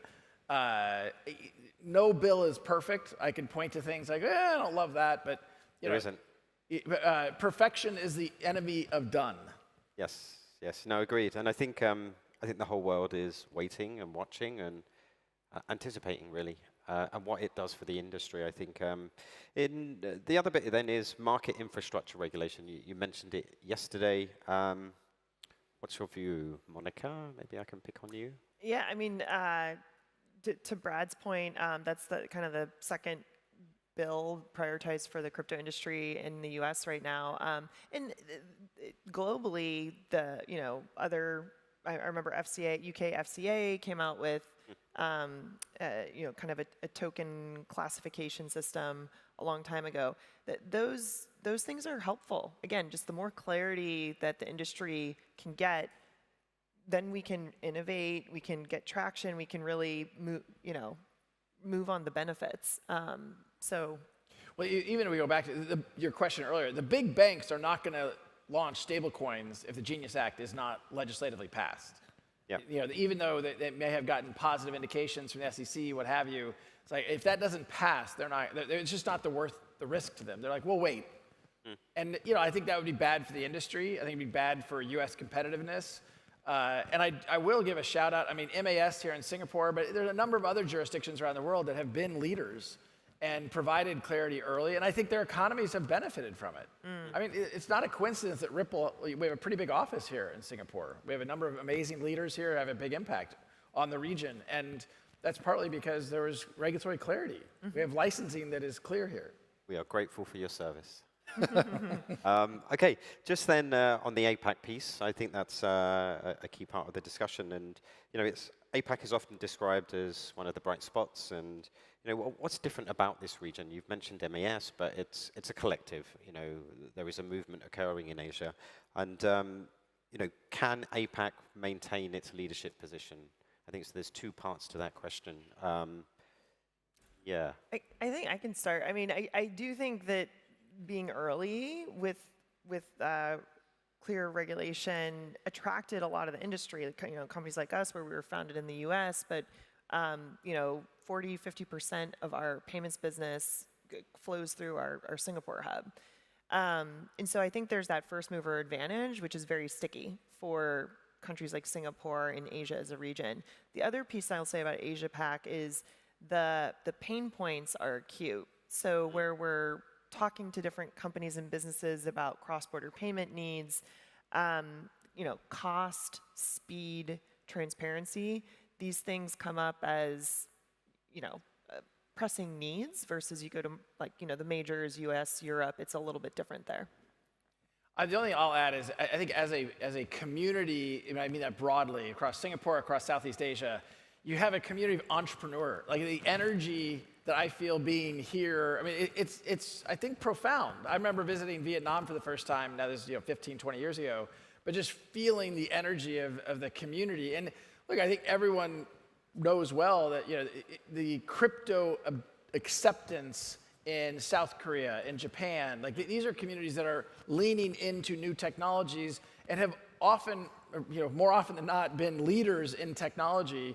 And so I think this will continue to be a region that thrives and leads, and I think you'll see more and more faster adoption, partly as you see the US as a regulatory leader, that a lot of other countries look to the US, that I think people grossly underrated how much momentum is going to be created by the largest economy in the world finally shifting into a pro-innovation, pro-crypto posture. Yeah, it's huge. I mean, timing was perfect. All right, y'all. All right, that's going to be it. I definitely appreciate y'all joining. Shout out to my new subscribers. If you haven't subscribed yet, please subscribe to the channel. If you missed this live stream, go back and watch the live stream. I actually think it was insightful. We covered a lot. If you're interested in signing up to the Patreon, click the link pinned to the comment section or the description. Sign up to the Patreon. Get in that Signal service. Get the beginner lessons or whatever you choose. If you want to just be a part of the community, you can do that as well.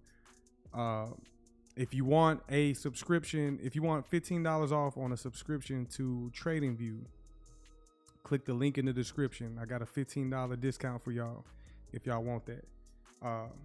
Appreciate it, Scott. But appreciate y'all joining. Like I said, if y'all haven't subscribed, please subscribe. People in the Patreon, y'all get ready for the week. You're going to be locked in, getting it in. You know what I'm saying? And we look forward to the rest of the market. Oh, we look forward for the upcoming weeks in crypto as well. We got the crypto week coming up, and we got a lot of things going on. So we're going to be locked in. I've been live streaming. I don't even know how long I've been live streaming. 3 hours. So hopefully this one was insightful. But I appreciate y'all joining us. Appreciate y'all time. I'll catch y'all on the next one. Peace out.